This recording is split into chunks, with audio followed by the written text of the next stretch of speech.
아직도 모르겠어. 괜찮을까? 뭐가 고민이야. 그냥 자보면 되지. 어머, 미쳤어? 미치지 않았습니다. 2주간 실사용 후 불만족 시 환불 가능한 쇼앤 침대니까요. 딴지마켓 입점 2달째 반품률 0%를 자랑하는 이유 있는 만족도. 이젠 고민하지 마세요. 누워본 몸에게 물어보세요. 너는 뒤로 빠져라. 이 비겁한 교훈을 가르쳐야 했던 우리의 600년의 역사, 이 역사를 청산해야 한다. 권력에 맞서서 당당하게 권력을 한번 쟁취하는 우리의 역사가 이루어져야만이 이제 비로소 우리의 젊은이들이 떳떳하게 정의를 얘기할 수 있고 떳떳하게 불의에 맞설 수 있는 새로운 역사를 만들어낼 수 있다. 대통령의 말하기 위시다 마우스. 엄마, 나 가게 안 하고 싶은데. 너 가게 해봤니? 너 음식 만들어봤니? 인테리어는? 집기는? 일할 사람은? 운영은? 가게 자리는? 세금은? 너 돈이 있니? 나는 요술램프 몬스터 셰프다. 네가 원하는 모든 것을 들어주마. 맛집의 맛을 똑같이 만들어주실 수 있어요? 맛뿐만 아니라 돈과 청음의 모든 비법을 알려주겠노라. 야하! 이젠 걱정 고민 끝! 네이버 검색창에 몬스터 셰프라고 쳐주세요. 상담 문의 02-458-8838 몬스터 셰프.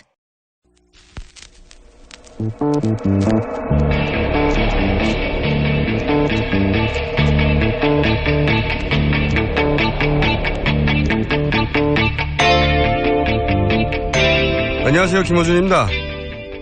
TV조선은 이틀 전 과거 박근혜 대통령과 최태민 씨가 한방에 들어가면 하루 종일 나오지 않았다는 보도를 합니다.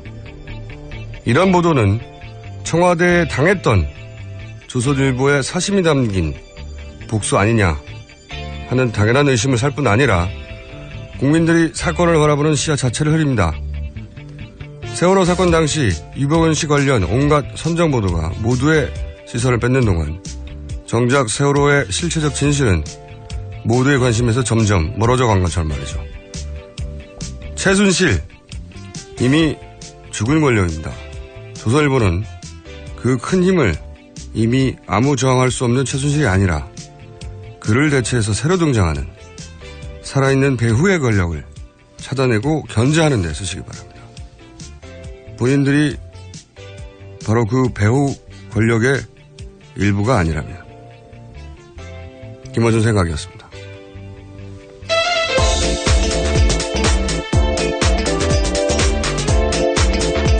자, 송채경화 기자 나오셨습니다. 안녕하세요. 네, 안녕하세요. 한겨레 21 송채경화입니다. 이제 한 달 넘고 11월도 하루 지났는데 제가 송채경화 기자 칭찬을 좀 해야 되겠습니다.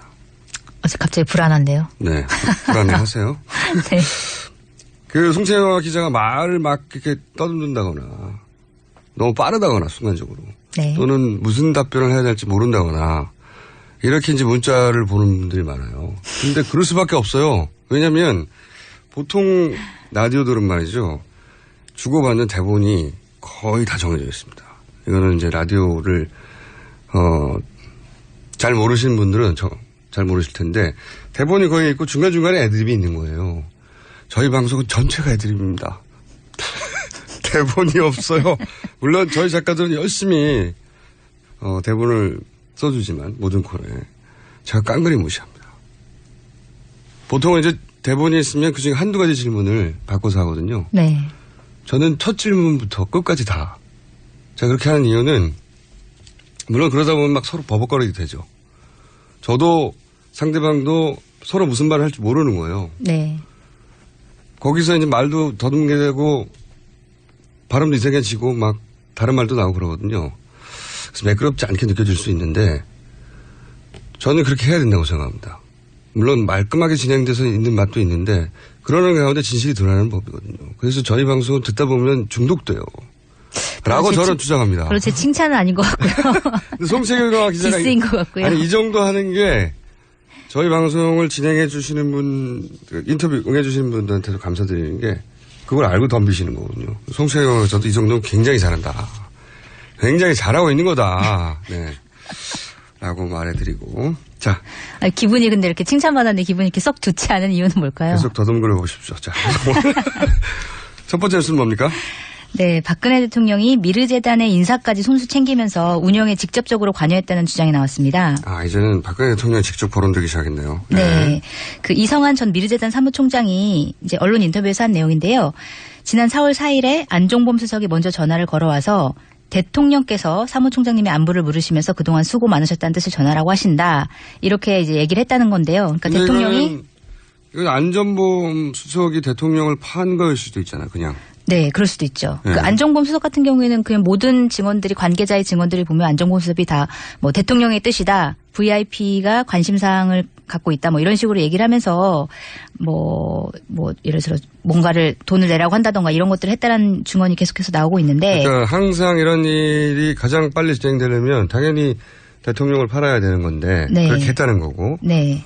근데 실제 그게 대통령의 뜻인지 아닌지는 지금으로서는 확인할 길이 없고 안종범 수석이 그렇게 말했다는 거죠. 네. 안종범 때. 수석이 전화를 할 때 항상 VIP 관심사항 대통령께서 이렇게 말씀하셨다. 이렇게 얘기를 했다는 거죠. 네. 여기까지는 이제 안종범 수석으로부터 받은 전화. 네. 그 전화를 받은 분들이 이제 이렇게 얘기했다는 거죠. 그 네. 얘기를 할 때마다 항상 대통령을 들먹였다. 네. 이런 얘기네요. 네, 그런 뜻이고요. 또 실제로 이제 안종범 전 수석이 최근에 이제 검사 수사를 앞두고 있으면서 지인들한테 모든 일은 대통령 지시를 받아서 한 것이다. 이렇게 하면서 자기의 책임을 부인하는 그 얘기들을 좀 해오고 있다. 이런 보도가 나오고 있습니다. 말을 바꿨네요, 드디어. 네. 네. 그런데 여기서도 안종범 수석이 자기는 대통령 지시를 받았고 그 전화를 할 때도 대통령 뜻이다 하고 전달을 했을 뿐이다 이런 얘기네요. 네. 말하자면 자기는. 네, 맞습니다. 어허. 그래서 뭐 최순실 씨와 박근혜 대통령 사이에 직거래가 있었던 것으로 안다. 이런 얘기를 안 수석이 이제 주변 사람들한테 얘기를 했었다. 그런 걸로 봐서 뭐 자기가 한 행위, 의혹을 받는 그 행위들이 어떤 법적 책임을 박 대통령에게 미루는 것 아니냐 이런 지적이 지금 나오고 있습니다. 자기는 단순히 지시사항을 전달했을 뿐이다. 네. 이렇게 얘기하고 있는 거네요. 네. 최순실 씨 모른다고 하지 않았었나요? 네, 그렇게 주장을 했었죠. 어쨌든 안종범 수석은 오늘 오후 2시에 피의자 신분으로 검찰에 출석할 예정이고요. 이 검찰 조사에서 어떻게 얘기를 할지는 또 두고 봐야 될 것 같습니다. 근데 정말 이렇게 되면 이건 안종범 수석과 박근혜 대통령이 대질 신문을 해야 되는 사안이거든요. 왜냐하면 안종범 수석 나는 모른다. 나는 다 시킨 대로 했을 뿐이다. 라고 해버리면 이렇게 되면 그럼 박근혜 대통령을 조사해야 될 수밖에 없는 거예요. 네, 그래서 지금 박근혜 대통령을 직접 조사해야 되는 거 아니냐 이런 의견도 나오고 있습니다. 대질까지는 모르겠지만. 안종범 수석이 네. 어떤 말을 하냐에 따라서 국면이 완전히 바뀔 수도 있겠네요. 자, 다음 뉴스는요. 네, 안종범 수석 얘기가 또 있는데요. 안종범 수석이 지난해 말부터 올 초 사이에 그 미르재단과 K스포츠재단 출연금 모금 등과 관련해서 수시로 대기업 관계자들한테 전화를 걸어서 독려를 했다. 이런 주장이 대기업 임원으로부터 처음 나왔습니다. 처음으로. 네. 그동안은 전경련 쪽에서 입장은 자발적으로 했다는 거였잖아요. 네. 네. 그런데 이제는 대기업 임원한테서 전화를 걸어서 독려를 해서 냈다. 네. 우리도 당했다 이거죠. 네. 근데 저는 이럴 경우에 대기업이 이런 자세를 취하는 것에 대해서도 물론 피해자인 부분이 있습니다만은 대기업이 계속 피해만 보면 이런 일을 왜 합니까? 자기도 그 가운데 얻는 혜택이 있으니까 주고받는 거죠. 네, 그렇죠. 그래서 저는 대기업 임원들에게서 이런 증언이 나오는 것은 그 자체로 이 사건 해결에 도움이 되긴 하겠지만 대기업도 따져야 되는 거 왜 줬냐고. 결국. 네, 맞습니다. 네. 그 관련된 뉴스가 또 있는데요. 그 최순실 씨 측근인 차은택 광고 감독이 주도한 문화창조 융합 벨트 사업에 CJ그룹이 1조 4천억 원 규모의 투자 계획을 지금 실행하고 있는 것으로 확인이 됐는데요. 돈 단위가 점점 올라가네요. 네, 그러니까 이게 좀 의도가 있다라는 보도인데 그 CJ그룹이 차 씨의 사업에 적극적으로 참여한 이제 시기가 이재현 CJ그룹 회장이 이제 횡령 배임 혐의로 이제 기소돼서 재판을 받던 시기와 이제 겹친다는 거예요. 아. 네, 그래서 이제 CJ그룹이 이재현 회장을 구명하기 위해서 이제 차은택 감독과 관련된 사업에 돈을 투자한 게 아니냐 이런 의혹이 나오고 있는 거죠.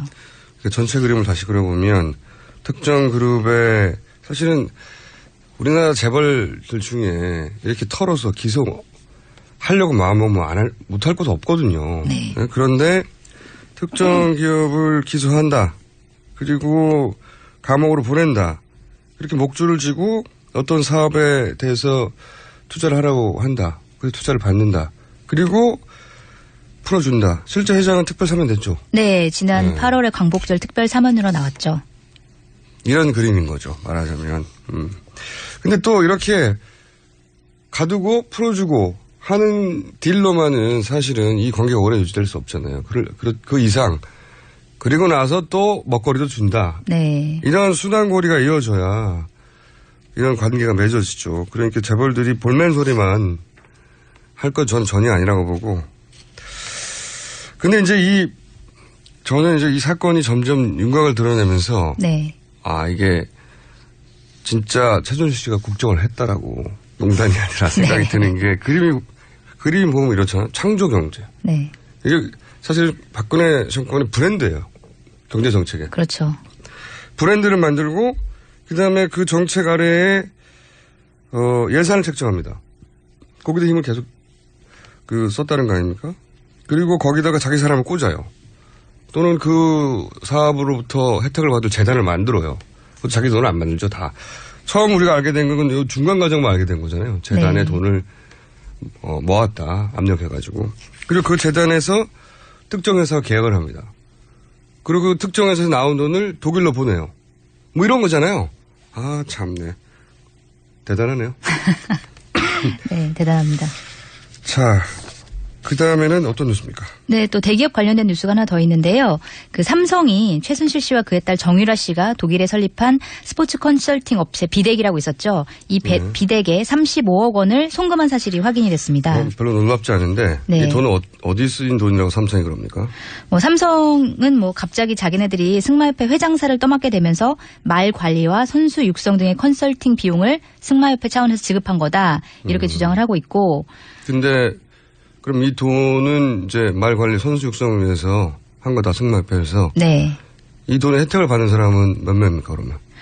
그런데 이제 지원을 받을 자격이 되는 선수가 당시엔 정유라 씨밖에 없었다.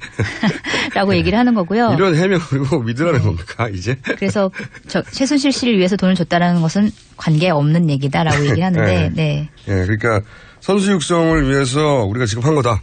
그 돈은. 네. 그럼 대상자가 누구죠? 정유라 씨 혼자다. 네. 하지만 우린 최순실 씨와 관계없다. 이런 얘기 네, 아닙니까? 그런 얘기를 하는 겁니다. 이건 분열적이에요. 대답이 뭔가. 자, 정신분열적입니다. 대답이. 다음 뉴스는요?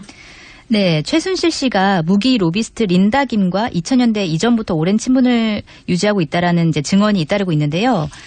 네, 이것과 관련해서 최순실 씨가 무기 거래에도 손을 댔을 수 있다. 이런 의혹이 이제 계속적으로 나오고 있는 상황입니다. 이 뉴스는 처음 이제 나오는 분야죠. 네. 그래서 저희가 이런 문제를 처음 제기한 기자 한 분을 연결하겠습니다. 네, 주진우 기자입니다. 전화 연결돼 있나요? 여보세요? 네, 안녕하십니까. 네, 안녕하세요. 네. 자주 보는 사이입니다만. 자. 네, 별로 안녕 못합니다. 요새. 자, 제가 몇 가지 간단한 질문을 드리겠습니다. 오늘 미니 인터뷰인데, 린다 김과 최순실 씨가 친분이 있다는 식의 보도가 있는데, 친분이 있습니까? 네, 친분이, 좀 있습니다. 깊습니다. 언제부터 친분이 있었나요? 20여 년 전으로 거슬러 올라간다. 20여 년. 네. 박근혜 대통령이, 린다 김의 집에 있는 LA 산타모니카의 집에, 드나들었습니다. 그때부터 있습니다. 그때부터 있었고. 근데 이제 과거도 있었고 지금 최근까지 이어졌다는 거죠, 관계가? 네, 그렇습니다. 그리고 린다 김이 이 박근혜 정부 하에서 청와대를 방문했습니까? 네, 그런 걸로 파악하고 있습니다. 청와대를 방문했다. 네. 네, 이게 미니 인터뷰라 더 자세히는 안 물어보겠는데. 그런데 이 네. 방문 사실은 본인이 직접 확인한 건가요? 여러 경로를 통해서? 박근혜 대통령을, 박근혜 대통령이 당선자 시절에도, 뵀고요. 그 다음에 그 이후에도 청와대를 들었다고 여러 경로를 통해서 확인했습니다. 청와대를 드나들었다? 예. 몇 회나 그럼 드나들었는지 아시는지? 제가 크로스 체크로 확인한 것만 6차례 이상으로 알고 있습니다. 박근혜 대통령이 청와대에 들어가서 대통령 역할을 한 이후로도 6차례? 네. 인수위 시절은 뺀 겁니다. 인수위 시절도 만났는데 방문을 청와대에 언제 했는지는 대충 아십니까? 지난해 여름 전후로 집중적으로 했습니다. 지난해 여름에서 겨울까지 집중적으로 했습니다. 작년. 자, 여기 미니 인터뷰라 본격적인 인터뷰는 따로 한번 잡을 텐데 이 린다김 하면 이제 무기 관련 중간 무기상 이렇게 불리는데 혹시 린다김과 최순실 씨가 이 무기 관련한 개입이 있나요? 그건 얘기하기 좀 곤란합니다. 여기서. 아직은? 예. 곧 이거에 관해서 얘기할 수 있는 기회가 있을 거라고 생각합니다. 알겠습니다. 오늘 말씀 여기까지 듣겠습니다. 감사합니다. 네. 답변도 없이 전화 끊었습니다. 시사인의 답변도 없는 주진희 기자였고요. 인사를 하고 가야죠. 사람이 참 버릇이 없어요. 자, 다음 뉴스 전해주십시오. 네, 지난 5월에 석연치 않은 이유로 물러난 조양호 평창 동계올림픽 조직위원장의 사퇴 과정에서 최순실 씨 측이 외압을 가한 정황이 나왔습니다. 잠깐만요. 왜 갔을까요, 청와대?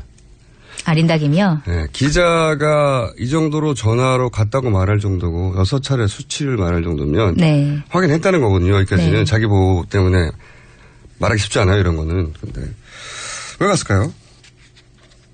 왜 갔다고 보시나요? 이분이 고스톱을 다칠 수도 있고요. 참 굉장히 큰 뉴스가 출발하는 첫 출발 지점이 되지 않을까 또 싶은데. 네. 이런 뉴스, 그러니까 사실은 가장 어려운 분야의 뉴스가 이런 거거든요. 왜냐하면 생각해 보십시오. 지금까지 나온 이야기들은 국내에 있는 공무원들 또는 기업인들 관련 로비예요. 그러다 보니까 자기가 살려면 어느 시점에서 권력이 죽으면 나를 보호줄 사람이 없네? 그러면서 막 털어놓기 시작해요. 자기가 네. 살려면. 근데 이제 이 무기는 상대가 외국에 있지 않습니까? 네. 한쪽 축이. 그리고 이거야말로 리베이트가 가장 크다고 이렇게 저는 받아본 적이 없지만 크다고 알려진 덩어리가 너무 크니까요. 그래서 이 사안이 가장 파헤치기 어려운 분야거든요. 네. 마지막까지도 안 나올 가능성이 높다고 생각이 드는데 최소한 이제 정황은 어쨌든 단서 하나를 잡은 거죠. 네. 린다 김 이분이 다른 분야로 유명한 건 아니지 않습니까? 네, 네. 그렇죠. 네, 이분이 글쎄요. 뭔가 되게 계속 말씀을 하고 싶어 하시는데 못 하시는 건가요? 글쎄요. 댄스를 잘 추시나. 자, 다음 뉴스가 평창 올림픽 카테고리죠, 이게. 네. 네. 조양호 평창 동계올림픽 조직위원장이 이제 사퇴 과정에서 최순실 씨가 외압을 가한 정황이 나왔다. 이런 뉴스인데요.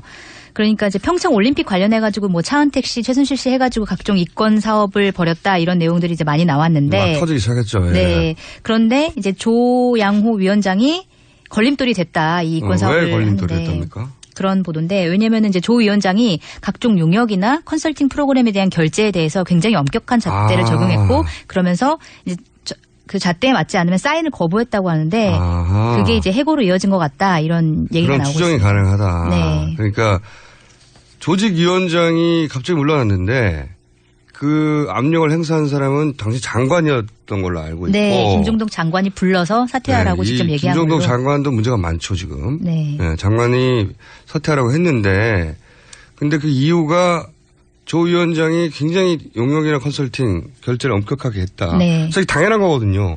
지금 네, 국가적 사업이고 네. 여기 엄청난 예산이 들어갈 거기 때문에 용역 여긴 그리고 돈이 크니까 모두들 달려들거든요. 당연히 엄격하게 해야 되는데 이 엄격한 가운데 최순실 관련된 업체들이 대부분 금방 만들어졌거나 네. 생소한 업체들 아닙니까? 통과를 못하는 거죠. 네. 그래서 잘랐다 네. 하는 이제 합리적 추정이 가능한데 그러는 가운데 이제 드러난 사업으로 뭐가 있습니까? 뭐 관련해가지고 이제 누슬리 관련된 사업이 어제도 나왔었는데요. 네, 스위스 건설업체. 네, 스위스 건설회사 누슬리가 네. 이미 이제 WK와 업무 제휴 협약하기 전에 단독으로 네, 평창올림픽 개막식장 공사 입찰을 추진했었는데 처음에 단독으로 했는데 네, 그때 당시에 이제 김종덕 문체부 장관이 인지도가 낮다 이러면서 이제 누슬리에 입찰이 되는 것을 이제 반대를 했었던 걸로 알려졌거든요. 처음에 단독으로 했을 때는 문체부가 반대했다가. 네, 그래가지고 대림건설이 해당 사업을 맡게 된 상황이었는데 네. WK가 이제 누슬리랑 다시 업무 제휴 협약을 맺고 다시 입찰을 하니까 최순실 씨와 함께 가니까. 네, 함께 가니까 다시 장관이 누슬리를 강력하게 추진했다. 이런 이제 보도가 나온 겁니다. 네. 처음에는 본인들이 반대했다가 직접. 네. 그래서 국내 업체가 선정됐는데 네. 그때는 단독으로 했을 때고. 네. 그다음에는 최순실 씨와 손을 잡고 갔더니 네. 이제 장관이 여기랑 하라고. 네. 예. 깔끔하게 정리되네요. 상황이. 자, 오늘 여기까지 해야 될 것 같습니다. 지금까지 말을 더듬지만 듣다 보면 중독되는 성태경 기자였습니다. 감사합니다. 네, 감사합니다.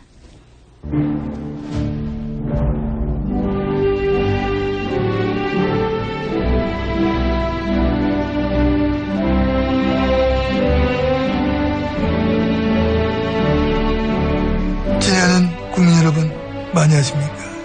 MB입니다. 먼저 요즘 좀 마음이 편치 않으신 거 잘 알고 있습니다. 사실 어떻게 마음이 편할 수 있겠습니까? 나라가 이 지경인데 경제도 가라앉고 정치는 팍 가라앉고 국민들 심정은 완전히 팍 가라앉았는데 그간데 희한하게 이 MB는 뜨고 있다. 그런 확신을 저는 갖게 되는 겁니다. 이번에 내 밑에 있던 사람이 민정수석 됐잖아요. 그래서 조만간 아마 이 MB가 어떤 뉴스의 눈이 될 것이다. 태풍의 눈이 될 것이다. 이런 확신을 저는 가지고 있으면서 뉴스의 눈은 무슨 눈입니까? 아직 제가 이렇게 시퍼렇게 살아있는데. 아직 있어요? 있구나. 그러면 또 바꾸면 되지 저는 태풍의 눈 안 할게 그래. 태풍의 코? 코는 무슨 개코나 참. 태풍의 귀? 입? 볼따구 정도 되겠지. 입 다물어요. 합. 김어준. 웃지 마세요. 김어준 싫어해 너.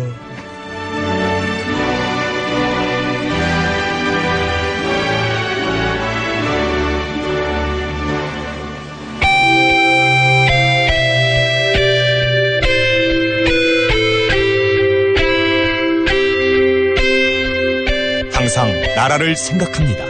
이혜훈의 나라 걱정. 네, 이혜훈의 나라 걱정. 얼마 전까지는 당적 걱정으로 제가 불렀는데 이제는 당 걱정으로 받게 됐죠. 이혜훈의 나라 걱정하기 전에 당부터 걱정해야 돼 지금. 그죠? 네, 정말 당이 걱정이네요. 네, 이혜훈의 당당 걱정으로 당분간 이어질 것 같은데. 지난주에 미국 강연을 가셔가지고 네. 못 나오셨잖아요. 죄송합니다. 예. 네. 사실은 녹음을 하고 하셨어요. 다음날 아침 일찍 오셔가지고. 근데 이제 저희가 최순실 씨 사태가 터진 겁니다. 할 수 없죠 뭐. 그래서 다 누가 알았겠어요. 이 쓰나미에 떠밀려 내려왔어요. 네, 어쩔 수 없죠. 녹음이. 네. 그런데 이제 오늘은 당연히 이제 최순실 씨 이야기를 할 수밖에 없는데, 근데 다른 방송국에 가가지고 먼저 인터뷰를 하셨더라고요. 대신에. 이럴 수는 없는 거 아닙니까? 이게 또 상도인 걸 몰랐네요. 모르는 게 많네요. 죄송해요. 저희 방송과 생사를 같이 하셔야 되는데, 그래서 오늘은 이혜훈 청문회를 진행할까 합니다. 달게 받겠습니다.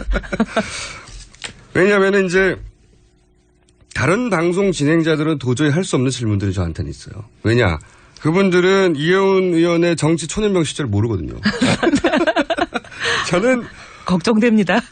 이혜훈 의원의 어벙벙한 시절, 어벙벙한 정치 초년병 시절을 본 사람입니다. 아무것도 모르고 천지를 뛰어다닐 때요. 네. 네. 천지를 뛰어다니셨죠. 그때. 네. 의욕은 엄청나고 에너지도 강력하고. 네. 하지만 맨 위에서 무슨 일이 벌어지는지 잘 모른 채. 잘 모르고 그냥 돌진만 하던. 네, 돌진만 하던 때. 네. 제가 그 시절을 봤기 때문에 지금 저만 할 수 있는 질문들이 몇 가지 있습니다. 그래서 네. 오늘 청문회로 이 최순실 사태 관련한. 야, 이게 최순실 사태 관련해서 이혜훈이 청문회 당할 줄 알았던 사람 아무도 없을 겁니다. 네. 자, 어디로 돌아가 볼까요? 2007년으로 돌아가겠습니다. 2007년. 10년 전입니다, 벌써. 네. 생생하게 기억납니다, 저도 그때. 그때 굉장히 바쁘셨어요? 네, 대한민국과 결혼했다.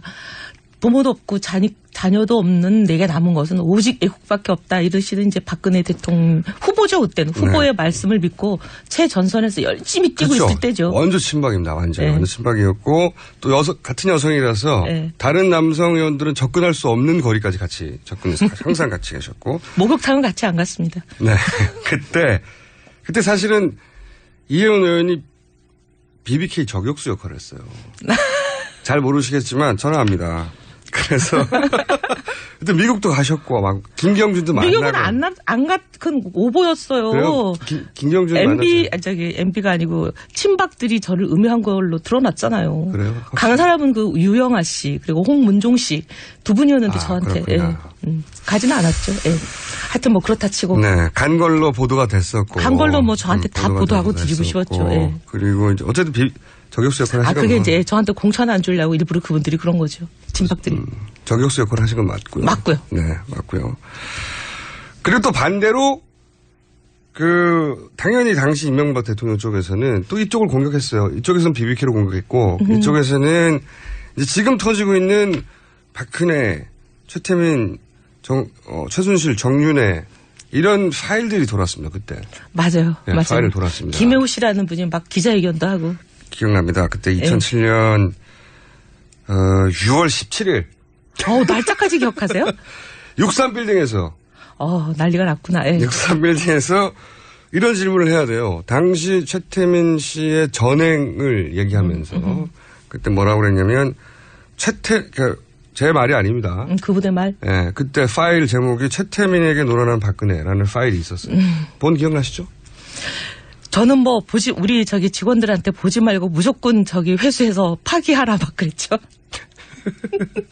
그건 거짓말이다. 네. 근데 내용도 좀 아시긴 아시죠? 그때. 들었죠. 예. 네, 내용은 들으셨고. 예. 심지어는 CD의 형태로 배포되기도 했고. 예, 그래서 그 CD를 막 전부 다 없애버려라 막 이랬죠. 그건 저 허위 사실로 가득 찬 것이기 때문에. 당시로 보자면 말도 안 되는 공격이니까 당연히. 의원님 입장에서 보자면 당연히. 저는 어떻게 결혼도 한 번 한 적 없는 아가씨에게 연세는 좀 있으시지만 신분은 아가씨잖아요. 그때는 그렇게 생각하신 거죠, 당연히. 어떻게 이런 정말 모멸적인 얘기를 하나. 이거는 정말 분노할 수밖에 없다 이래가지고 그때 그분들이 하는 말이 허위사실이라고 생각했죠. 100% 허위사실이라고 생각하셨고 국권을 믿었고 그 CD를 회수해서 다 박살내버렸는데도 앞장서신 거고. 1조 정도가 아니고 앞장서신 거 아니에요? 주도했죠. 주도했고.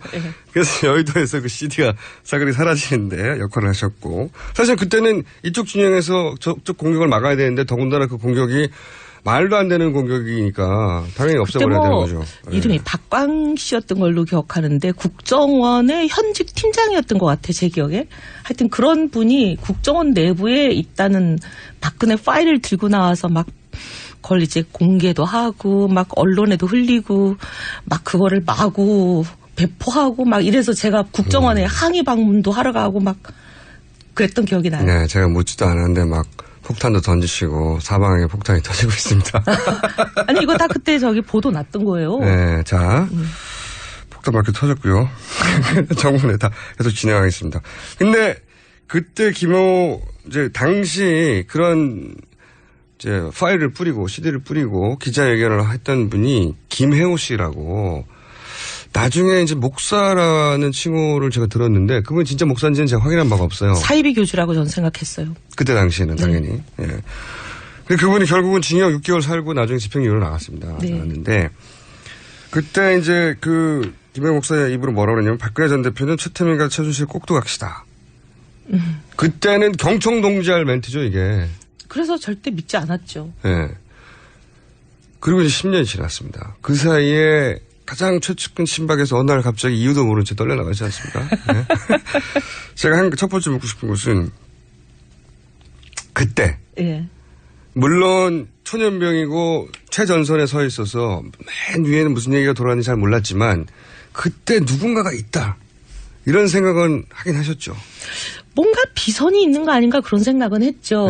근데 저는 그때 정말 지금 정윤혜 씨한테 굉장히 미안한 게 저는 정윤혜 씨인 줄 알았어요. 그때는. 예. 정윤혜 씨는 그나마 좀 보였으니까요. 예. 아니 왜냐하면 자꾸 사람들이 정윤혜 씨 얘기를 그때 많이 했거든요. 그리고 최근에도 왜 문고리 3인방 네. 사건이 터졌을 때만 해도 2년 전까지만 해도. 예, 언론에 정윤혜 씨 얘기가 자꾸 오르내렸고 그래서 네. 저는 사실 이 몇 주 전 최순실 씨 사건이 터지기 전까지만 해도 비서는 정윤혜 씨인 줄 알았어요. 아, 그때까지만 하더라도. 네. 최순실 씨의 존재는 알았지만. 근데 최순실 씨는 그냥 뭐 옷이나 좀 해다 드리고 화장품이나 그러니까 좀 사다 정윤혜 드리고. 씨의 부인 이렇게 네. 이해한 거지. 그리고 네. 뒤치다거리다 하는. 예, 뭐 이게 주방일이나 좀 봐드리고 이러시는 걸로 알았죠. 그러니까 정치하는 남편을 뒷바라지하는 수준. 아니 근데 이제 남편 말고 이제 대통령님의 주방일도 좀 봐드리고 가까우니까. 뭐 옷이나 좀 봐드리고 머리 좀 봐드리고 이러는 줄 알았죠. 그러니까 이제 초년병이다 보니까 너무 멀리 있었던 거죠. 하지만 존재는 알긴 알았고. 그런데 이제 비서는 존재하는구나라는 것을 비선의 역할이라든가 힘 이런 걸 느낀 적 있었어요? 예를 들어서 뭐 갑자기 뭐가 바뀐다든가. 아니 뭐 이제 공식적인 결정이 갑자기 뒤바뀌는 경우는 몇 번 있었죠. 그래서 이게 왜 바뀌나. 그리고 바뀌고 나서 설명이 없으니까 이게 진짜 사람들이 얘기하는 비선이 맞나 그런 생각을 했고. 근데 이제 그 당시만 해도 그런 게 그렇게 압도적일 수는 없었던 게 당이라는 시스템에 이제 얹혀 있는 후보였잖아요. 그러니까 당은 시스템으로 이제 공식적으로 움직이고. 캠프에서 막 또 그리고 당에는 선출직들이 많기 때문에 당원들의 표에 의해서 그런 사람은 아무리 당대표를 하더라도 자기 마음대로 뭐 자르고 이럴 수는 없거든요. 근데 이제 청와대로 가시고 나서부터는 제왕적 대통령의 권한은 누구든지 마음대로 해고도 하고 임명도 하고 이게 되는 거 아니에요? 더 강화됐군요. 오히려. 그러니까 이제 뭐 그리고 또 청와대라는 곳은 모든 비밀이 유지될 수 있고 보안도 지켜지고 거기서 무슨 일이 일어나는지 아무도 모르는 구중궁궐이잖아요. 그러면서 굉장히 이게 심해진다라는 그런 느낌을 많이 받았죠. 그런데 계속해서 정윤혜 씨라고만 생각을 했고. 저는 그래서 그게 정윤혜 씨인 줄 알고. 욕을 많이 하셨어요? 그동안? 좀 뒷담화는 했죠. 뒷담화를. 네. 그래서 이제 그 중간중간에 이거 공식적인 결정인데 왜 뒤집히지? 근데 뒤집히는 건 있을 수 있어요. 후보가 결단할 수 있는 거거든요. 아니요. 공식적인 결정 우리랑 같이 하면서 그게 좋은 아니에요. 정말 그렇게 해야죠 하고 하겠다 하고 갑자기 차 타고 가시다가 10분 15분 후에 바꾸니까 이해가 안 되는 거죠. 본인이 실컷 찬성을 한 다음에 10분 있다 바로 바꾸는. 10분 사이에 마음이 변했다기 너무 짧고. 누군가와 얘기하지 않았으면 상식적으로 납득이 안 되죠. 근데 이제 그 컨설팅을 더 중요하게 생각할 수도 있는데 제가 주목하는 대목은 그래놓고 왜 그런지 설명이 없다는 거죠. 네. 설명이 없다는. 보통 이제 그렇게 되면 이 리더들은 설명하고 싶어 하거든요. 와서 내가 생각해보니까 이렇다고. 그리고 다들 이해 못할 게 당연하니까. 이야기를 주도해가면 설득하고 싶어 하는 게 이제 리더의 심정인데. 리더라기보다는 사람 본연의. 그렇죠. 내가 왜 그랬는지. 왜냐면 이상하게 생각할 테니까. 거기서 딱 얘기가 끊기는군요. 왜 그랬는지가. 설명할 수가 없죠. 지금 이해가십니까? 이번에 이 사태가 터지고 나서 거의 10몇 년 동안 이해하지 못하고 도무지 정말 답을 모르겠다고 했던 것들이 거의 99% 100% 풀린 것 같아요. 그래요? 네. 그럼 본인이 첫 방송 나오셔가지고 나는 내가 왜 잘렸는지 누구도 말해주지 않았고 나 혼자 그냥 개쌀 뿐이다. 모른다 나는 하셨잖아요. 지금 이제 퍼즐을 다 맞춰보세요. 어떻게 됐습니까? 비선이 있으면 안 된다. 모든 걸 공식 라인을 통해서만 해야 된다. 비선의 패 이런 걸 제일 많이 떠들고 제일 많이 얘기했던 사람이 저니까 뭐 당연하네요. 박근혜 대통령하고 가까웠던 시절에 비선이 있으면 안 된다는 얘기를 계속 하셨어요? 비선이라는 거는 절대 있으면 안 되죠. 왜냐하면 권한은 무한대로 가지지만 책임은 제로 아니에요. 비선은? 네. 그리고 또 그분들, 비선이라는 건 누구든지 간에 능력과 자질은 검증이 안 되는 분들이 있는 거잖아요. 그것도 그거지만 저는 무조건 책임을 지지 않는 권한이라는 건 있으면 안 되기 때문에 비선이라는 건 안 된다. 얼마나 자주 하셨어요? 거의 기회 있을 때마다 했죠. 직접? 네. 뭘 모르고. 뭘로? 어쨌든 후회는 없습니다. 그래요? 지금부터 틀렸다고 생각하지는 않아요. 그런데 그걸 그냥 짐작이었잖아요. 있다고 그죠? 비선이 있다고 막연하게 생각했으니까요. 본인이 왜 몰라도. 본인이 어느 날 갑자기 왜 잘렸는지 몰랐다고 하셨는데 지금은 이제 그 이유 때문이라고 생각하시는 거고. 아니 이렇게 비선이 막강하고 정말 진짜 전방위적이고 제가 보니까 거의 올마이티 같은데요. 네. 이런 비순일 줄은 생각도 못했어요. 네. 알았으면 말을 했을까요? 글쎄 알았더라도 말을 했었어야 되죠. 여하간 네. 그래서 지금 생각해보니 그 말이 결정적이겠구나 생각하시는 거죠. 그분이 얼마나 듣기 싫었을까 그 비선께서 생각하실 때는. 그러면 본인이 오늘부로 잘렸구나. 이건 언제 어떤 현상으로 아셨어요? 딱히 그렇게 뭐 칼로 두부자들이지 그런 건 없었고 서서히 이렇게 멀어졌어요. 서서히 그냥 이렇게 배제되고. 예를 들면 회의 안 부른다? 아니 그러기도 하고 이제 회의 문의 내 서먹서먹해지죠. 말을 안 건다? 네, 말을 안 하고 서먹서먹해지고. 회의 안 부르고. 네, 그리고 뭐 이제 뭔가 이렇게 멀리하고. 그리고 내가 모르는 회의가 있고. 있고, 네. 네. 회의했어? 말 안 해주고 회의 결과도. 네, 밥 먹을 때 안 부르고. 밥 먹을 때 안 부르는 결정적이네요. 밥 먹을 때 안 부르는 게 가장 중요하죠. 네. 자, 그러면 또 추가로 청문을 진행하도록 하겠습니다. 당시에 파일이 있었던 내용을 아셨을 텐데 지금 되돌아보면 그 파일에 있었던 내용들 중에 얼마나 드러난 것입니까? 드러났다기보다도 제 생각에 그럴 수 있겠다 또는 정말 그런 것 같다 그런 생각을 하게 되는 부분이 꽤 있죠.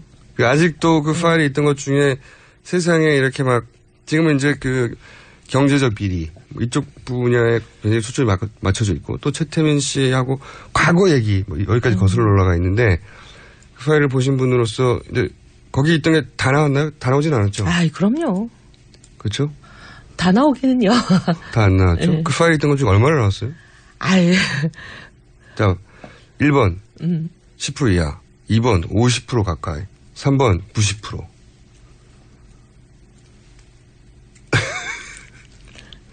확실히 3번은 아니네요. 3번은 아닙니까? 네. 1번이나 2번입니까? 네. 50%나 그 이하. 네. 뭐가 많네요? 그 중에서 혹시 지금 이 자리에서 이런 부분은 한번 파헤쳐 봐야 된다라고. 그거 정돈 의원님이 적격일 것 같습니다. 정돈 의원님 그 조카가 보좌관으로 등록해가지고 그 기자회견을 주선했거든요. 폭탄 두 번째 터지네요. 막 던지고 싶다, 지금 사방팔방으로. 네. 다음번에 전돈 의원님 한번 모셔서 말씀 들어보세요. 네, 그분이 얘기하실지 모르겠는데, 네. 예. 그럼 어쨌든 본인이 보신 것 중에도 다는 아니라는 거죠. 예. 물론 그게 다 사실이라고 말하는 건 아닌데, 이제 거기 거론됐던 것 중에 이제 실제로 나서서 수사를 해야 될 상황도 있을 수 있지 않습니까? 옛날 얘기들이라 수사가 가능할까요? 옛날 얘기들만, 그러니까 지금 안 나온 얘기들 중에는 옛날 얘기들이 많다? 네네. 근데 이제 그 관계 속에서 현재 지금 어떤, 뭐랄까요, 구도를 읽을 수 있는 것도 있을 수 있지 않습니까? 아무래도 이제 그 옛날 얘기들이 만약에 사실이다 아니다를 가늠을 하게 되면 현재 수사에 상당한 도움은 되겠죠. 그러니까 제 말이 그 말입니다. 네. 그래서 뭐 예를 들어 하나 정도 짚어주실 방향 없어요? 이쪽을 좀 조사해봐야 한다든가. 다음 방송을 위해서 좀 남겨놓을 것도 있어야죠. 네, 잘 생각해 보시고 다음 방송에 나와서. 이런 얘기도 있었어요. 실제로 유경수 여사가 꿈에 나타나서 이제 박근혜에게 아시아의 지도자가 될 것이다. 라는 정도의 이야기를 최태민 씨가 하면서 접근했다. 그런 얘기도 물론 담겨 있었죠. 그거는 뭐, 거기만이 아니라. 네, 당연히. 워낙 다 돌아다니는 얘기 아니에요? 그렇죠. 그래서 빙이 이런 얘기도 나오고 그러지 않아요? 그리고 또 한 가지 제가 2007년을 기억합니다. 왜냐면 저는 2007년이 굉장히 다이나믹하고 드라마틱했거든요. 네. 이명박, 박근혜 후보 모두 네. 박빙이었어요. 누가 이길지 모르는. 그렇죠. 네. 마지막 순간까지도 박빙이었어요. 그래서 저는 당시 있었던 서로의 공방전을 지켜보며 참 대단하다, 재밌다 지켜보던 기억이 있는데 그중에서 그때는 절대 풀리지 않았던 미스테리가 하나 있습니다. 뭐냐. 2007년 6월 25일. 날짜를 그렇게 다. 갑자기 국회 기자회견장 정무관이죠. 풍수지리가가 등장합니다. 풍수지리가. 이걸 기억하시는 분들이 얼마나 될지 모르겠는데 풍수지리 국회의원이 예약해서 국회의원만 예약할 수 있는 그 자리 있잖아요. 정론관이 국회의원이 예약하고 국회의원이 배석하지 않으면 쓸 수 없습니다. 그렇죠. 그리고 국회의원이 그 마이크를 잡으면 끌 수가 없어요. 네. 그런데 그래서 국회의원들이 거기 가죠. 전직도 안 돼요. 전직 안 돼요. 현직만 안 돼요. 네. 그런데 거기에 풍수 지리자 그때 누구냐면은 곽성문 의원 기억나십니까? 곽성문 의원님이 그 주인공이에요? 곽성문 의원님이 그 예약을 합니다. 그 공론관을. 그럼 우리 친박이네요? 당연하죠.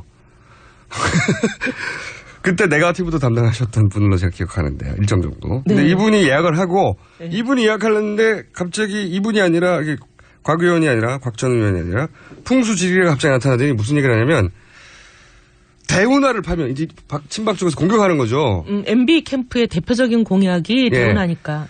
대운하를 파면 대운하에 대한 공격이 많았는데 이분이 뭐라고 하면 대운하를 파면 월악산 밑에 거길 터널을 뚫어야 되는데 그러면 나라의 동맥, 정맥, 전기가 끊긴다. 전기가 끊긴다. 그래서 나라의 운명이 위기에 처했다. 막 이런 얘기를. 맞아요. 기억나요. 그래서 제가 진짜 미치겠다. 같은 아군이지만 저거는 아군한테 총질 아니야. 막 그런 생각했었어요. 저도 그거 보면서 풍수지리가 아니고 푼수인데? 푼수 막 이런 전력이 나올 수 있죠. 어떻게? 되게 황당했어요. 그런데 그때는 이해가 안 갔어요. 이 뒤에 최순실이 있는 게 아닌가. 있었던 게 아닌가. 아, 종교. 그럼 이해가 가죠. 전략을 짤 때 대운하를 얘기하면 환경을 얘기하고 예산을 얘기하고 불필요함을 경제성을 얘기해야 되는데 갑자기 풍수지리가 등장. 이쪽 캠프에서 국회의원이 사람을 데려와가지고. 근데 그분이 그러고 싶었진 않았을 것이고. 곽성문 의원 진짜 원래 그런 분 아닌데. 근데 그분이 풍수 얘기하는 걸 들어본 적이 없는데. 당연하죠. 아니 대운하에 지금 국가 정책을 얘기하는데 풍수지리가 나와서 국회의원이 예약한 곳에 나와서 마이크를 잡을 수 있는 사람이 세상에 어디 있습니까? 그걸 잡게 시킨 사람이 최순실 생각해보세요. 최순실 씨 아니었을까요? 정말 기가 막히네요. 그런 거 같죠. 지금 생각해보니까. 아무도 이 사람을 누가 시킨지 모른다고 했었어요. 그때 당시 캠프에서. 모르는 것도 모르는 거고 그때 그게 너무 황당해가지고 왜냐면 저나 유승민 의원이 열심히 이제 우리 경제성 분석으로 그 MB 캠프를 막 공격하고 박살내고 막 이러고 있는데 뜬금없이 아군에서 총질이 나와가지고 이 도대체 뭐야 세작이야 막 그랬던 기억이 나요. 그러니까 지금 생각해보면 최순실 씨가 뒤에 있었을 것 같죠. 아니 뭐 그렇게 얘기를 들으니까 조금 이해는 되는데 참 황당하긴 하네요. 네. 저는 왜 이런 얘기를 드리냐면 최순실 씨의 힘은 그때도 강했다는 거예요. 그때도 있었는데 저만 바보같이 몰랐다. 본인은 저만 어이없이 정윤회 씨를 오해하고 의심하고. 이제 초선 의원으로서 그 맨 윗선 그러니까 정윤회 씨도 듣고 최순실 씨도 듣고 했지만 그래도 본인은 정윤회 씨라고 생각을 했던 거고 또 많은 사람도 그렇게 생각했더라고요. 보니까 최순실 씨 가진 힘을 크기를 잘 몰랐던 것 같고. 근데 지금 생각해보면 저도 이제 10년을 거슬러서 이해가 되는 게 갑자기 풍수지리. 뜬금없이 태어난 풍수지리를 10년 만에 이해했고. 대운하를 이렇게 딱 한 번 등장했어요. 근데 왜냐면 이 박근혜 캠프에서 폐기했어요 바로. 우리 모른다고. 너무 창피했어요. 그 사람 그때. 단독으로 한 거라고. 정말 너무 창피했어요. 그리고 당시 그 마이크를 준 곽성문 의원도 나도 저 사람 이런 말 할 줄 몰랐다고 뺐어요. 그럼 모르는 사람을 자기 이름으로 빌려준 거였어요? 그러니까 누가 시켰냐 이거죠. 그럼 저는 그렇게 시킬 사람은 이쪽 캠프에서 비선인 최순실 씨밖에 없었고 그렇다는 얘기는 최순실 씨는 그때부터 힘을 발휘했다라고 저는 생각이 드는 겁니다. 합리적인 의심일 수 있네요. 자, 그러면 그 파일에 있던 것 중에 오늘 밝히실 거는 더 없다는 거죠. 국정원이 시켰다 여기 하나 하고. 아니 국정원에 이 파일을 들고 나왔다고 그분들이 주장했고 그게 월간지에도 그분들이 인터뷰도 하고 그랬어요. 그러니 제가 국정원에 찾아가서 국정원이 이렇게 정치에 개입하고 특정 후보 캠프에 뭐 파일을 막 주고 이러면 되냐 막 이러면서 항의를 하고 그랬죠. 그랬군요. 폭탄 하나 터졌고 아까. 자, 이 최순실 씨 이야기는 그 파일 이야기는 또 다음 시간에 더 추가로 해서 많은 분들을 이 방송에 붙들어 뵈려고 하는 저의 작전이고요. 근데 이제 당 얘기도 좀 해야 되겠어요. 짧게 3분밖에 안 남았는데. 벌써 시간이 그렇게 됐어요? 네. 사실 이 최순실 씨 사태로부터 새누리당에서는 자유로운 사람이 아무도 없어요. 어쨌든 새누리당은 모두의 책임이지요. 박근혜 정권을 탄생시켰지 않습니까? 네. 그리고 솔직히 다 책임져야 될 문제고 우리 모두가 국민 앞에 면목이 없고 사실 이게 가볍게 얘기해서 좀 죄송했습니다만 가볍게 얘기할 일이 아니라 국민 앞에 정말 얼굴을 들 수 없는 무거운 일입니다. 너무 새누리당이 아닌 일반 국민들도 너무 부끄럽거든요, 이게. 국민들이 부끄러워하실 문제는 아닌데 저희가 부끄러워해야 아니, 왜냐면 우리가 대통령으로 선출했고 대통령 역할을 하던 분인데 이런 뒷이야기를 듣고 나면 너무 지지했다 아니를 떠나서 부끄러운 거예요. 대한민국 국민이라는 게 이렇게 부끄러운 시절이 없었습니다, 정말. 새누리당은 어떻게 하실 겁니까, 이제? 그동안 어떻게 보면 이제 책임은 다 마찬가지인데 그래도 책임의 경중은 따져야 되지 않겠습니까? 새누리당이 지금 뭐 다 없어진다고 일이 해결되는 것도 아니고 수습은 해야 되는데 그동안 이 최순실 씨 사태와 관련해서 국민들이 합리적인 의심을 제기하고 설명을 듣고 싶다 나와라 할 때 예를 들면 국감 같은 때 네. 최순실 차은택 이런 사람들 절대로 증인으로 못 내보낸다 그러면서 그 사람들 아무것도 잘못한 게 없는데 왜 엉터리 소리하냐 근거 없는 의미하냐 막 이러면서 친박부터 물러나라. 네, 그랬던 방어막 쳤던 그 지도부 그분들 물러나야죠. 근데 지도부가 물러나냐 마냐 문제는 당내의 문제고요. 네. 당내에서는 그게 중요한 문제겠지만 일반 국민들이 보면 대통령이 내려가야 된다고 하는 상황에서 그 한나라당의 당 대표가 내려간들 임팩트가 없거든요. 일반 국민들한테는. 아니 근데 그게 일반 국민들은 그러신데 이제 새로운 사람이 나와서 이 문제를 어떻게 해결할 건지에 대한 비전을 제시하고 진실 규명에 우리가 먼저 앞장을 서야죠. 국민들이 속이 풀리시게. 근데 지금 지도부는 진실 규명에 속 시원하게 앞장서지 않는 모습을 자꾸 보이잖아요. 왜냐하면 물론 이게 어마어마한 일이라는 건 알지만 여기도 하나의 세력인데 여기서 밀리면 우리 세력 전체가 죽는다 이런 위기감이 있겠죠. 지금 새누리당이 죽고 살고는 중요한 문제 아니라고 봅니다. 그건 솔직히 지금 여기서 그런 얘기할 염치도 없고요. 그런 염치 지금 내세운다면 새누리당은 국민 앞에 돌 맞아야 될 대상이 되는 거죠. 돌을 맞고 있는 걸로 알고 있습니다. 네. 현재 네. 돌의 크기는 점점 커지고 있는 거고요. 그러니까 더 이상 큰 돌 맞아서 없어지기 전에 정신 차려야죠. 목이 메이시나 봅니다. 이제 당 걱정으로 바뀌었어요, 이제. 네. 자신을 걱정할 때가 아니야. 본인의 네. 당을 걱정해야 돼. 오늘은 여기까지 하고요. 네. 다음 주에 좀 더 청문회 강도를 높이도록 하겠습니다. 의원님? 네. 증인? 돌아가 주세요, 이제. 지금 좀 앉아있어도 되나요? 오늘 여기까지 하겠습니다. 감사합니다. 네, 감사합니다. 이혜원 의원이었습니다. 저는 3부에서 돌아오겠습니다.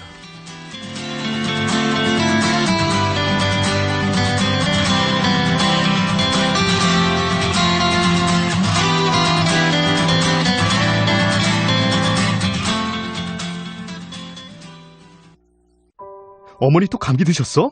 사들인 온열 매트가 몸에 잘 안 맞으신가? 네, 거기서 주무시고 아침에 일어나면 몸이 많이 찌뿌둥하시대요. 기력도 없으시고. 결국 전자파 문제가 큰 것 같네. 가만, 우리 회사 김대리가 요번에 온열 침대를 샀는데 유지비도 저렴하고 밑에 열선이 없어 전자파가 아예 제로라던데? 정말요? 침대 이름이 뭐래요? 김대리가 구매한 침대는 다존 군불 침대입니다. 기분 좋은 따뜻함 군불 침대. 검색창에 군불 침대를 입력해보세요. 구매 문의는 02-2245-3531.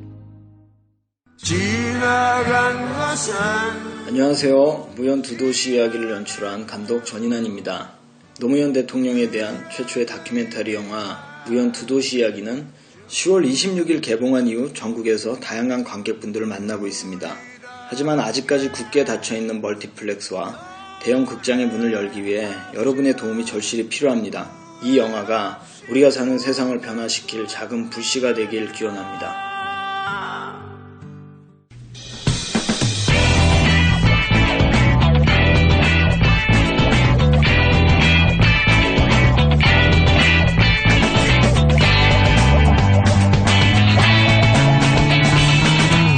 김어준의 뉴스공장.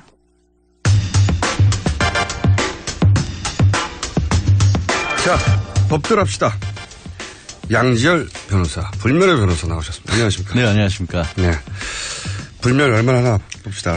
불멸하고 있는 분들이 지금 다른 분들이 있었죠. 예, 네. 저는 아니고. 불멸인 줄 알았던 사람들이 한순간에 사라지는 거 보셨죠? 그러게요. 네. 저는 아니라니까요.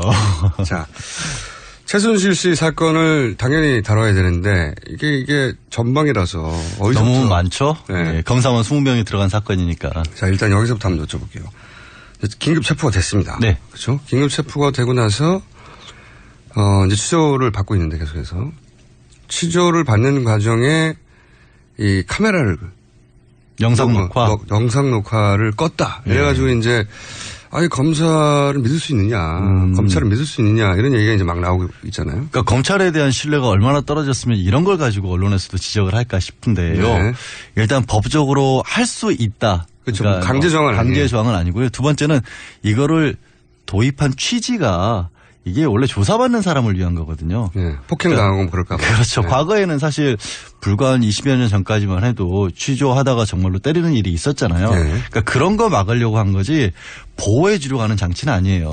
자, 이것이 이제 법을 책으로 배우는 사람의 한계입니다. 뭐야? 피의자 저도 20년 전에 기자하면서 피의자 조사들 받는 거 많이 봤거든요. 책으로만 배운 게 아니라 현장에서. 본인이 받아보신 적은 없죠? 저는 받아본 적이 없죠. 예. 저는 선량한 시민이었기 때문에. 피의자 전문이거든요. 제가 맞으셨어요? 아니, 제가 이제 박근혜 대통령 일가로부터 고소장 명예훼손 같은 걸로 당하신 적이 있죠? 박근혜 대통령을 포함하여 고소고발을 많이 당했고 그리고 뭐 다른 건도 많지만 물론 때까지 불패의 피의자입니다. 불패고 심지어는 헌법소원도 이긴. 그렇죠. 헌법소원 이긴 게 굉장히 어렵다는 거 아시죠? 변호사로서. 알고 있죠. 저는 헌법소원 청구를 해본 적이 없어요. 해보고 싶은데도. 99%가 패소한 걸 당연히 그렇죠. 헌법이라고 하는 것 자체가. 헌법을 바꾼 사람이에요, 제가. 그러니까. 헌법을 바꾼 건 아니고 법이 잘못됐다는 걸 헌법에 의해서 법이 잘못됐다는 걸 받아들여진 전력이 있고요. 근데 말씀드린 것처럼 일단 영상 녹화한 거는 안 해도 되는 거고요. 안 해도 되는데 그게 도입 취지는 그러한데 근데 이제 보통 주요한 피의자들한테 나중에 말을 바꿀까봐. 그렇죠. 그런 목적으로. 저는 항상 녹화됐거든요. 근데 항상. 왜 그러냐면 그거는 제가 뭐 두드려 맞을까봐 녹화. 아니 맞을까봐 그런 게 아니라 이제 총수 같은 경우에는 수사기관에 봤었을 때 교묘하게 뭔가 말을 바꿔서 나중에 빠져나갈 시도를 할 것 같다. 그런 사람들 중요한 사건 혹은 말을 바꿀까봐 특히 그렇죠. 초기에 오히려 왜냐하면 초기에는 다 정리가 안 됐을 테니까 막 들어온단 말이죠. 그런 목적이라면 이 최순실 씨는 당연히 했어야 된다는 거죠. 그런데 최순실 씨가 지금 받고 있는 게 이제 횡령 같은 거, 직권남용 이런 것들은요 자백한다고 되는 건 아니거든요. 물론 그러니까 그런 범죄이기 때문에 증거가 물증이 특히 중요하고 돈의 흐름 같은 것들이 중요한 범죄이지 내가 왜 이런 일을 했느냐 이런 것들이 중요한 범죄는 아니고. 그러니까 이제 물론 최순실 씨를 변호하려고 하는 게 아니라. 그렇죠. 네, 법적으로는 그렇다. 법적으로는 그렇고 오죽하면 국민들께서 이런 부분까지도 못 믿으실까 싶은. 아니 저는 여기에 핵심이 있다고 보는 게 요게 이제 뭐랄까 책으로 법을 배운 사람 한계. 진짜. 왜냐하면 저는 기자를 하다가 이게 한계가 있어서 이게 이론 실천만으로는 한계가 있다 싶어서 이론도 배운 거죠. 오해하시면 안 돼요. 왜냐하면 그 취조실에 들어가는 순간 대기업의 재벌도 조폭의 두목도 다 긴장하게 됩니다. 누구든. 그럴 수밖에 없죠. 그렇죠. 안 앉아보면 몰라요. 사실은 변호사 피의자 신문 참가하잖아요. 저는 그냥 참관하러 들어가는데도 기분이 별로 좋진 않아요. 뒤에 앉아있기만 해도. 자기의 말 한마디가 나중에 재판에서 어떻게 작용할지 긴장할 수밖에 없고요. 그리고 디펜스 하는 입장이잖아요. 근데 공격자들이 선수들이거든요. 평생을 그 피의자들을 압박해가지고 진술을 얻어내는 선수, 기술자들인데 그런 사람들이 사실은 물론 국정을 농단했다고 하지만 피의자가 돼본 적은 없단 말이죠. 그렇죠. 그러면 말하자면 갑자기 60대 아주머니가 돼서 그 자리에 앉아 있는 건데 압박하면은 저는 제 경험상 3일이면 무너집니다. 변호인 동석 안 하셨어요? 그때는? 변호인 동석 했을 때도 있고 안 했을 때도 있어요. 안 했을 수도 있고. 변호인 동석을 했을 경우에는 심리적으로 조금 안정이 더 되는 편이기도 하고요. 그렇긴 하지만. 그리고 일단 문제는 뭐냐면 설령 최순실 씨가 자백을 한다고 해도 이 사건이 어려운 이유가 최순실 씨가 이 공무원이라도 됐거나 하다못해 무슨 장이라도 됐거나 뭔가 서류에 이름이라도 올려놓고 있으면 적용하기 쉽죠. 조금 쉬워요. 근데 이거는 그러니까 법이 예상하지 못했던 일이 벌어진 거예요. 아니 맞습니다. 이게 아무 자연인이고 정말 아무런 어떤 공적인 기능을 가지지 못한 권한을 가지지 못한 사람이 너무나 큰 일을 개입을 하다 보니까 법전을 뒤져보면 이런 사람이 이런 짓을 하리라고 예상해 놓은 법이 없거든요. 그게 지금 골치 아픈 거지 이 사람을 심리적으로 무너뜨리냐 이거는 아닌 것 같아요. 제가 그러니까 이제 피의자가 안 되고서 그러는데 진짜 그 방에 앉아서 검찰이 다각도로 압박하면 사실은 초기에 특히 처음에 들어왔었을 때 얘기했던 얘기들 중에 자신의 발목을 잡는 이야기 그리고 검찰이 그걸 노려요. 보면 그런 이야기들이 터져나오게 되는데 근데 아예 녹화를 안 했다. 그러면 나중에 진술서가 만들어질 때 이 진술서가 사실은 검찰이 마사지할 여지가 생기는 거다. 그 여지를 없애버렸어야 한다. 근데 녹화에서. 진술서라고 하는 게 여기서 이제 약간 오해가 있는 게 뭐냐면 왜 변호인이 동석을 하고 영상 녹화보다도 진술서가 중요하냐면 마지막에 본인 확인을 받는 과정이 꼭 들어가 있죠. 물론이죠. 네, 본인 확인을 받는 과정이 제일 중요해요. 맞습니다. 그때 거기 검찰에서 내가 말한 대로 써 있습니다라고 사인하는 순간 이미 표현을 빌자면 마사지가 들어갔든 뭐가 됐든 약간의 어떤 뭐 검찰이 의도한 부분이 들어가 있더라도 그건 나중에 못 바꿔요. 그러니까 영상 녹화가 중요한 게 아니에요. 물론 지금. 그런데요. 이런 사건은 나중에 영상 녹화도 틀어봅니다.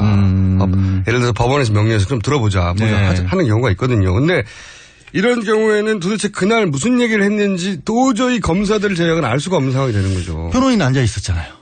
변호인도 앉아 있었고. 변호인은 최순실 씨 편이지 않습니까? 그걸 왜 근데 지금 둘이 그걸 이 영상 녹화 가지고 싸우고 있죠. 저는 이게 그러니까 중요하다고 생각하시는 거죠. 대단히 그러니까 법적으로는 중요하지 않을 수 있어요. 웬만한 사건에서는 안 해도 되고. 그리고 그게 꼭 필요한 게 아니라 오히려 거꾸로 보호하려고 하는 면이 있고. 보통 우리 변호사들 같은 경우 영상 녹화를 열어보자라고 하는 이유는 뭐냐면 이게 이렇게 불리한 말을 스스로 했을 리가 없다. 그렇죠. 그날 분위기가 너무 안 좋았던 거 아니냐. 그렇죠. 이런 걸 변호인들이 주장하기 위해서 열어보자고 해요. 보통은. 그렇죠. 네. 하지만 이 경우는 아니라는 겁니다. 저는 그러니까 소위 그 최고 권력이 관심 가지는 사건의 피의자가 되는 본 사람으로서 그 녹화를 하는 이유를 절실히 몸으로 느낀 사람으로서 이거 녹화 꼭 했어야 한다. 라는 입장이시고 절대 저는 아니에요. 일단은 영상 녹화실이라고 하는 데가 또 이런 기능도 있어요. 우리 영화나 드라마에서 보이는 그 피의자 신문하는 장소들 있잖아요. 아시겠지만 우리는 검사실에는 반은 공개된 장소거든요. 그냥 수사관들 앉아있고 검사도 있고 여러 사람 드나거릴 수도 있는 데기 때문에 약간 밀폐된 공간이 필요할 때는 영상 녹화실 밖엔 딱히 쓸 데가 없기도 해요. 네, 이것이 이제 법으로 책으로 재미없어. 딴 얘기. 하여튼 저는 거기에서 키포인트를 하나 봤다. 네, 이거는 마사지 가능성이 있다. 검찰이 총수의 주장으로. 저의 주장이고 책으로 법을 배운 사람의 한계는 아니라니까요. 들으셨고. 자, 근데 지금까지 나온 것 중에 가장 진도가 순식간에 진행되는 것 중에 하나가 지금 수석 중에 하나 안종범 정책수석이었고 경제수석이었고 이 양반이 갑자기 전혀 모른다고 하다가 정반대의 말들이 막 나오기 시작했어요. 그리고 대통령이 시켰다. 나는 전달했을 뿐이다. 이런 태도. 이거 어떻게 법적으로는 법적으로라기보다는 이제 안수석이 이전부터 서초동 쪽에는 뭐 전에 이제 고위직 특히 검찰 출신들 변호사들을 일종의 섭외를 하고 다녔다라는 얘기는 돌았어요. 서초동에. 그런데 그분들도 본인들의 어떤 커리어 관리, 명성 관리가 있기 때문에 굉장히 좀 주저했다라는 얘기까지 나올 정도였거든요. 그 얘기는 본인도 사건의 심각성을 많이 알고 있다는 얘기고 아마도 의도적으로 지인에게 그런 얘기를 흘렸겠죠. 자신은 심부름꾼뿐이었다. 그 얘기는 대통령을 물고 들어갈 수밖에 없다고 판단을 한 거죠. 대통령을 피의자로 만드는 그렇게 하면 아마도 검찰 입장에서도 부담을 느낄 수밖에 없지 않겠느냐. 그리고 자기는 하수인일 뿐이었다. 최순실 씨와 대통령이 직접적으로 모든 것을 했고 심지어 직거래라는 표현까지 언론에 따르면 그런 얘기까지 나왔으니까 나는 아는 게 없다. 그냥 시키는 대로 했을 뿐이다. 이런 얘기를 자기가 빠져나갈 구멍을 오랫동안 고민했겠죠. 그렇죠. 고민해서 내린 결론이 그건 것 같아요. 그러니까 자기도 빠져나가고 결국에는 검찰의 부담도 수사의 부담도 주고. 그러면 내가 이렇게 말했는데 나를 압박해가지고 대통령까지 수사할 수 있었니네? 이런 저항이기도 해요. 사실은.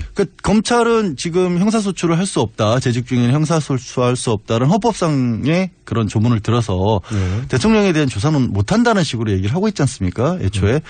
그러면 안종범 수석이 그렇게 얘기를 해버리면 출두하기 전인데도 불구하고 안 수석의 말이 사실인지 아닌지를 확인할 길이 없어지는 거잖아요. 그렇죠. 기본적으로. 물론 최순실 씨한테 확인하면 되겠지만 최순실 씨는 이미 강력하게 부인을 하고 있는 모든 상태이고. 걸 부인했으니까.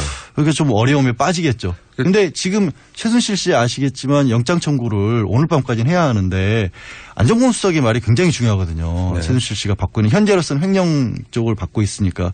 근데 안 수석이 이렇게 얘기를 하면 검찰이 가장 곤혹스러울 거예요. 영장 청구해야 되는데 가장 키포인트를 친 안 수석이 본인은 모른다라고 해버리면 그게 오늘 하루에 아마 관건일 겁니다. 수사에. 생각해 보시면 이미 한 달이나 있었고 안정범 씨죠 이제는. 안정범 씨가. 그렇죠. 자연인이니까. 네, 안정범 씨가 계속 모른다고 했었는데 갑자기 일부러 흘린 거거든요. 주변에. 나 시킨 대로 한 거야. 그리고 직거래야. 근데 이게 우리는 자백이라고 받아들이는데 그게 아니라 법률적인 최선의 방어책이라는 거죠, 이게.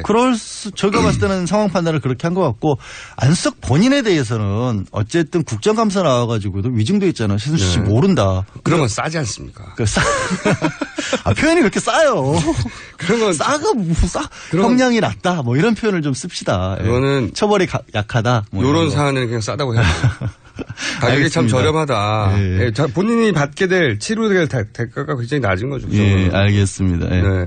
그래서 법률적으로 보자면 이것이 자백처럼 들리기에 딱 십상인데 법률적으로는 최선의 방어일 수 있다. 그런 상황 논리로 바꾸면 그렇고요. 지금 그 대기업들로부터 모금을 한다 이런 부분에 대해서도 대통령께서 자발적으로 모금을 한 거라고 밝혔잖아요. 네. 그러면 이 경우에 재단에서는 어쨌든 안수석이 관여를 했다고 하는데 자발적인 출연에 안수석은 심부름만 한 것 같다라는 식으로 돼버리면 그럼 여기에 대해서 뭐를 또 적용할 수 있을까? 더 구체적으로는 사실은 가장 쉬운 게 지금 돈의 흐름을 쫓고 있는 이유가 검찰이 물증이 쉽게 나올 수밖에 없는 게 이거거든요. 돈의 흐름이랑 어마어마한 돈이 흘러다녔기 때문에 그거를 객관적인 증거를 확보하기가 제일 쉬운데 그러면 최순실 씨가 설령 재단 돈을 개인적으로 빼돌려서 뭐 블루키든지 간에 독일에 있는 비데코리아 쪽으로 가져갔더라도 거기에까지 안수석이 관여를 했을까? 이런 부분이 어려움이 되는 거죠. 그러니까 우리가 느끼는 국민적인 공분의 크기와 실제 법을 엄밀하게 적용해서 형을 때리고 혐의를 입증하는 거는 전혀 차원이 다른 문제인데. 그러니까 뭐 아닌 말로 국정 논란죄 이런 죄가 있으면 그러니까 말이에요. 국정 논란죄 충분히 될 것 같은데 그게 없잖아요. 상상을 못했던 일이니까. 그러니까요. 국정은 샤머님이 좀 영향을 받아서는 안 된다. 이런 법이 없지 않습니까? 글쎄 왜 갑자기 그런 엉뚱한 대로 얘기가. 아니 예를 들면 뭐 그런 건 없죠. 예, 그런 건 있을 수 없죠. 국정을 정하기 전에 무속인에게 물어보면 안 된다. 이런 법이 없단 말이에요. 있을 수가 없죠, 당연히. 네. 그러니까 이런 상황을 상정한 법이 없어서. 그러니까 지금 이제 물론 최순실 씨만 놓고 봤을 때는 혐의 많이 적용하면 10개까지도 가능하지만 뇌물이나 부정청탁이나 그런 것들을 어떻게 할 수 있을지가 고민스러운 상황이라는 거죠. 이게 이제 각자 자기가 살기 위해서 각자 자기 입장에서 얘기를 해버리기 시작하면 하나의 꿰뚫는 혐의를 만들어내기 쉽지 않을 것이다. 이런 이제 거죠. 검찰은 공소장을 이런 큰 수사에서는 공소장을 미리 구상을 합니다. 이 부분에 대해서는 횡령을 해야겠다. 그런 횡령이라는 몰고 왔는데 횡령이라는 것에 맞는 객관적인 증거, 진술들을 뭐를 확보해야겠다를 거기에 끼워 맞추는 식으로 다 조립을 해나가는데 그 큰 축이 안정범 수석이 될 건데 그거를 방어하기 위한 수단으로 안수석은 아마 대통령을 끌어들이는 방법을 선택한다는 것 같다. 자기도 살아야 되니까요. 그리고 수석 정도 된 사람은 정치적 정도 판단을 할 테니까 요 정도 끌어들이면 나도 죽지 않고 대통령도 끌고 가지 못하고 그러면서 이 사건은 점점 길어지고. 뭐 사건이 길어지는 건 예견된 일이죠. 관심이 상니까. 네. 자, 여기서부터는 이 변호사님의 실력을 가늠할 수 있는 질문입니다. 앞으로 어떻게 결론이 나고 형량은 어떻게 되어갈 것인지. 이것은 순전히 근거가 없이 본인의 경험과 또 어떤 지혜, 지능. 잠깐만요. 지금 온 국가가 난리가 나 있고 검사 20명이 붙어 있는 사건에 대해서 저보고 지금 그거를 여기서 얼마가 될지를 결정을 해라라는 결정이 아니라 일종의 전망이 여러 가지 복합적으로 판단했을 때 이거는 뭐랄까요. 대통령 임기 내에 우리가 생각한 것보다는 적게 끝난다. 아니면 우리가 생각하는 것만큼 끝난다. 임기 내에 끝날 가능성은 별로 없어 보여요. 대법원까지 가야 하기 때문에 2년에서 3년 정도 갈 것이고 어쨌든 1심이라든가 이런 데서 너무 많은 돈이 빠져나간 게 보이기 때문에 경제사범으로서의 처벌 여지는 충분히 있어 보여요. 최순실 씨에 대해서는 10년 이상이 가능해 보여요. 왜냐하면 특정경제가중범죄 처벌에 관한 법률에 의해서 50억 원 이상일 경우에는 5년 이상부터 시작을 하거든요. 형량 자체가 아예 법정이. 그렇다고 보고 또 최근에는 경제사범에 대한 처벌도 강화됐기 때문에 가장 빨리 한 1년 정도 만에 나왔을 수 있는 형량은 10년 이상이 충분히 가능하다고 봐요. 자, 요 전망 잘 기억해 주시기 바랍니다. 요 전망. 틀리면 1년 뒤에 잘리는 거예요? 1년씩이나 가시려고 그래요? 넘게 갈 겁니다. 네. 사실은 오늘 요약하자면 쉽지만은 않다. 이게. 네, 그렇죠. 네. 쉽게 우리가 예상한 대로 단죄가 이루어지지만은 않을 수 있다. 여기까지 하겠습니다. 지금까지 불멸의 패널 양지열 변호사. 예, 고맙습니다. 불멸하겠습니다. 감사합니다.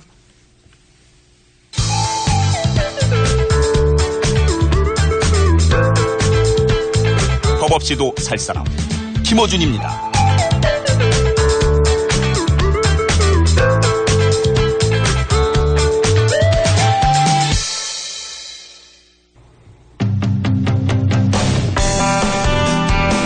자, AS 시간입니다. 짧게 여기까지 하겠습니다. AS를 하지 말라네요. 네. 말 꺼냈으니까 하나는 하죠. 송채경화 군인을 벗어나다. 네. 이제 안정됐답니다. 이 코너는 말이죠. 동아일보와 TBS가 벌이는 캠페인입니다. 시동 켜요 착한 운전. 참 귀여운 캠페인입니다. 첫 회는 시동 꺼 반칙 운전이었습니다. 1년차 때는. 시동 꺼 반칙 운전. 예. 이어서 시동 켜 착한 운전. 앞으로 어떻게 되려나요? 시동은 상관없어. 자, 동아일보 박성민 기자님 나오셨고 첫 시간에 대본을 3페이지를 써오셔서 제가 더 이상 이런 쓸데없는 짓은 하지 마십시오 바랍니다 했더니 대본을 더 이상 들고 오지 않습니다. 오늘은 어떤 겁니까? 오늘은 이제 10월, 11월 이제 가을 행락철이잖아요. 이제 전세버스 운행이 많아지는 시기인데 단풍놀이도 가고 또 결혼식도 많아지고 하다 보니까요. 근데 이제 아직도 여전히 음주 노래방 이동하는 그 시속 120km 달리는 버스 안에서 이 음주는 기사의 음주는 아닌 거죠? 당연하죠. 네. 당연하죠. 승객들이 이제 음주 가무를 하는 그런 전세버스들이 여전히 지금 기승을 부리고 있어서 저희가 현장을 다녀오기도 했습니다. 예. 아주머니 아저씨들이 이제 노래방을 차 안에서 구현하는 거죠. 달리는 버스 안에서 춤추고 일어서서 막 술 마시고 뭐 이런 얘기죠. 그렇습니다. 네. 예. 현장을 다녀오셨다고요? 예. 그 고속도로 순찰 때랑 함께 적발을 해봤는데요. 솔직히 이게 예전 얘기지 최근에 얼마나 있을까 생각을 했는데 이 경북 지역을 관할하는 이 고속도로 순찰대에서만 10월 한 달에 200대가 넘는 음주가무 버스를 적발을 했습니다.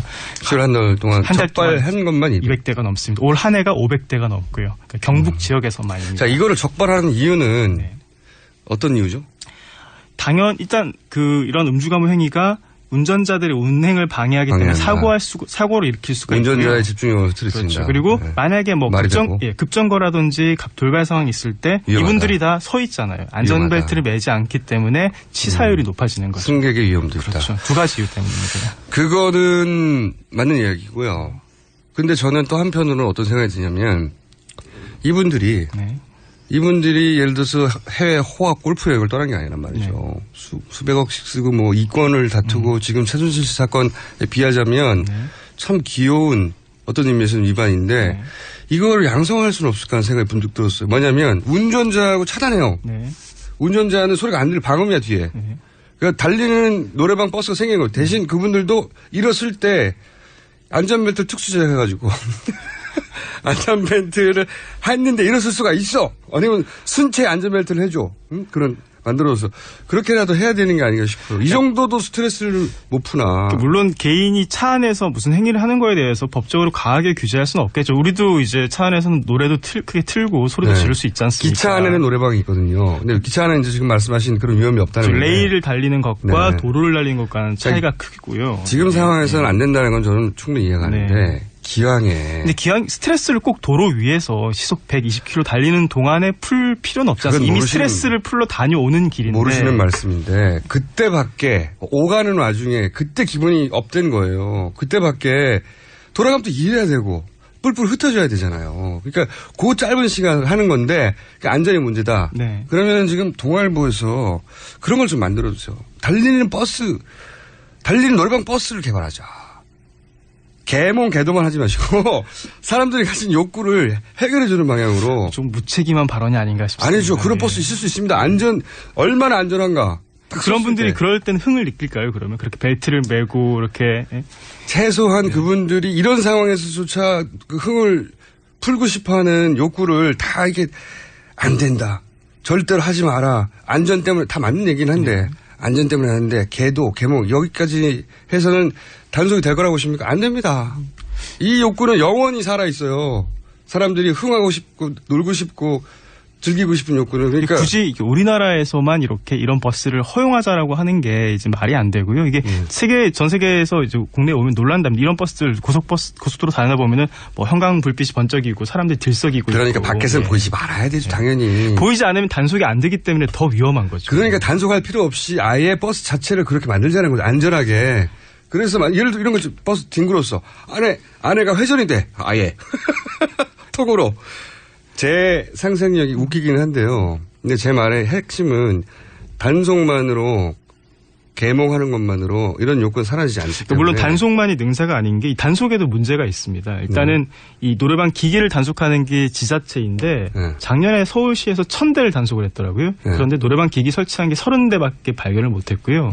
올해 이제 한참 버스 사고 많이 일어나니까 한 1100대를 10월에 집중 단속을 했는데 노래방 기기 설치가 전혀 없었다고 발표를 했습니다. 이게 현실적으로 말이 안 되는 거잖아요. 단속의 실효성도 하나는 문제가 있고 제대로 단속을 못하는 것도 있고 또 하나는 처벌을 하면은 운전사들에게 모든 이 페널티가 부과가 됩니다. 그렇죠. 운전사들은 그런 걸 제어할 힘이 철저히 의리죠. 맞습니다. 계약 관계고 철저히 모든 계약하는 분들이 다들 이제 노래방 기기 있냐 이런 버스를 찾게 마련인데 이거는 승객들에게도 어느 정도 책임을 부과하거나 또 그리고 운수 회사에게도 책임을 부과해야지 같이 근절이 되지 않나. 이런 건 어떻습니까? 버스의 속도 제한도 거는 거예요. 이런 버스는 특수하게 걸어주고 경찰이 호위해줘.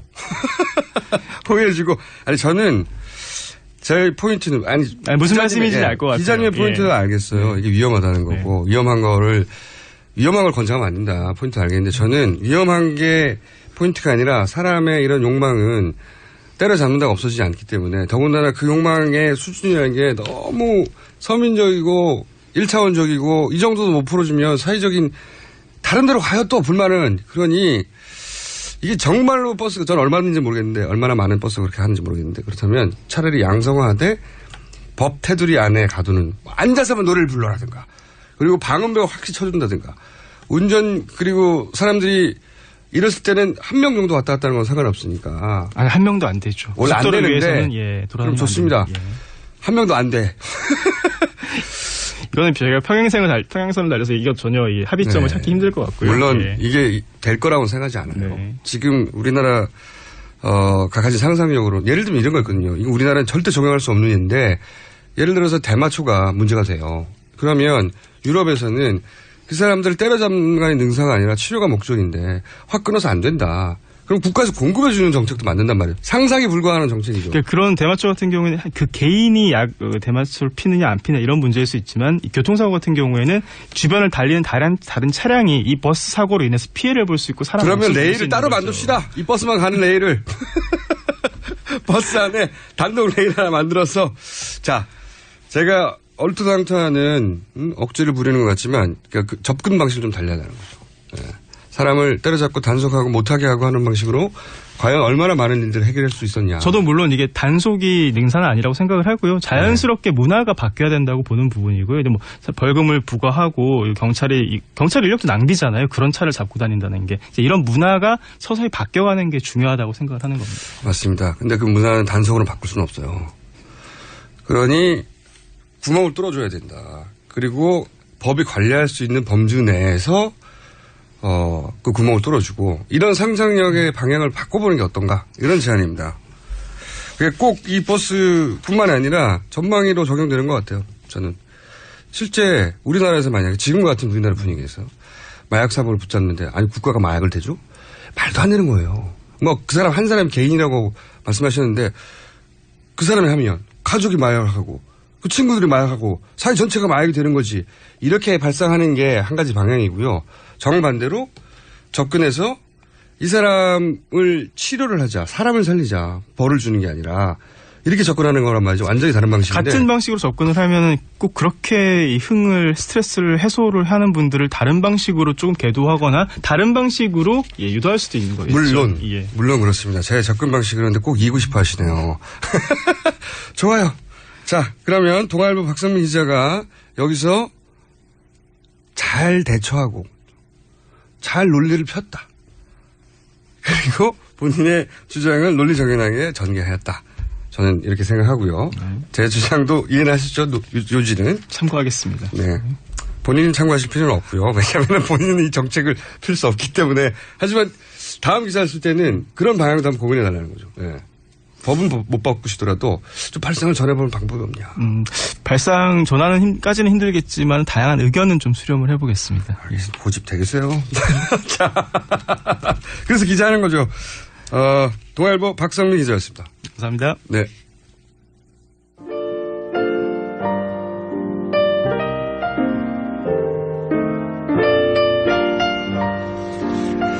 자, 뜻밖의 주진우 기자, 인사도 없이 전화를 끊어버리는 주진우 기자, 김청원 씨. 주진우 기자 원래 건방집니다. 네. 이거 고칠 수가 없어요. 주진우 기자 얘기하면 부모도 날 고치지 못했는데. 예. 이도희 씨, 우리의 서원은 최순실 씨를 스튜디오로. 네. 이건 확률 제로에 수령하는 청원입니다. 그것보다는 제가 취조실로 다시 갈 가능성이 더 높다. 이렇게 보시면 됩니다. 가능성으로 따지자면. 자, AS 여기까지입니다.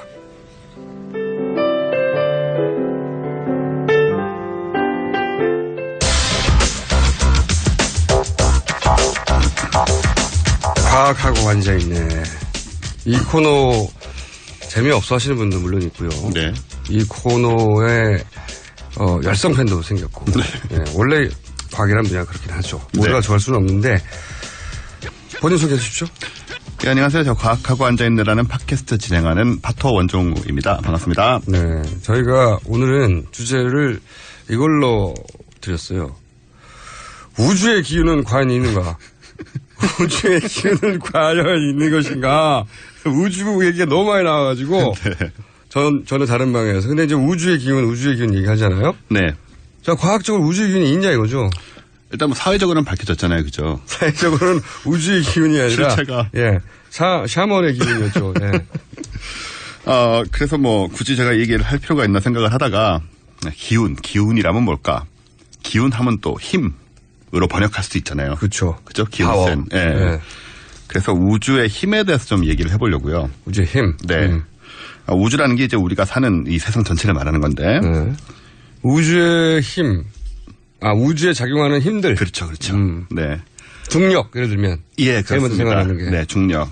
우리가 원래 이게 되게 뭐 많다고 생각을 했는데요. 그거를 이제 점점 좁혀서 하나로 만드는 게 물리학의 목표예요. 우주에는 힘이 있는데. 네. 이제 우리가 이제 근육을 써서 발휘하는 힘 말고. 네네.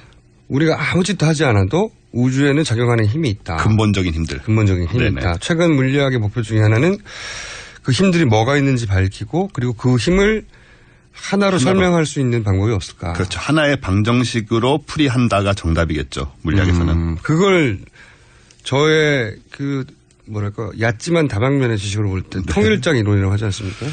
통일장 이론은 사실은 세 개를 합치는 겁니다. 그래요? 예. 그 다음에 이름에 혼란이 있어요. 네.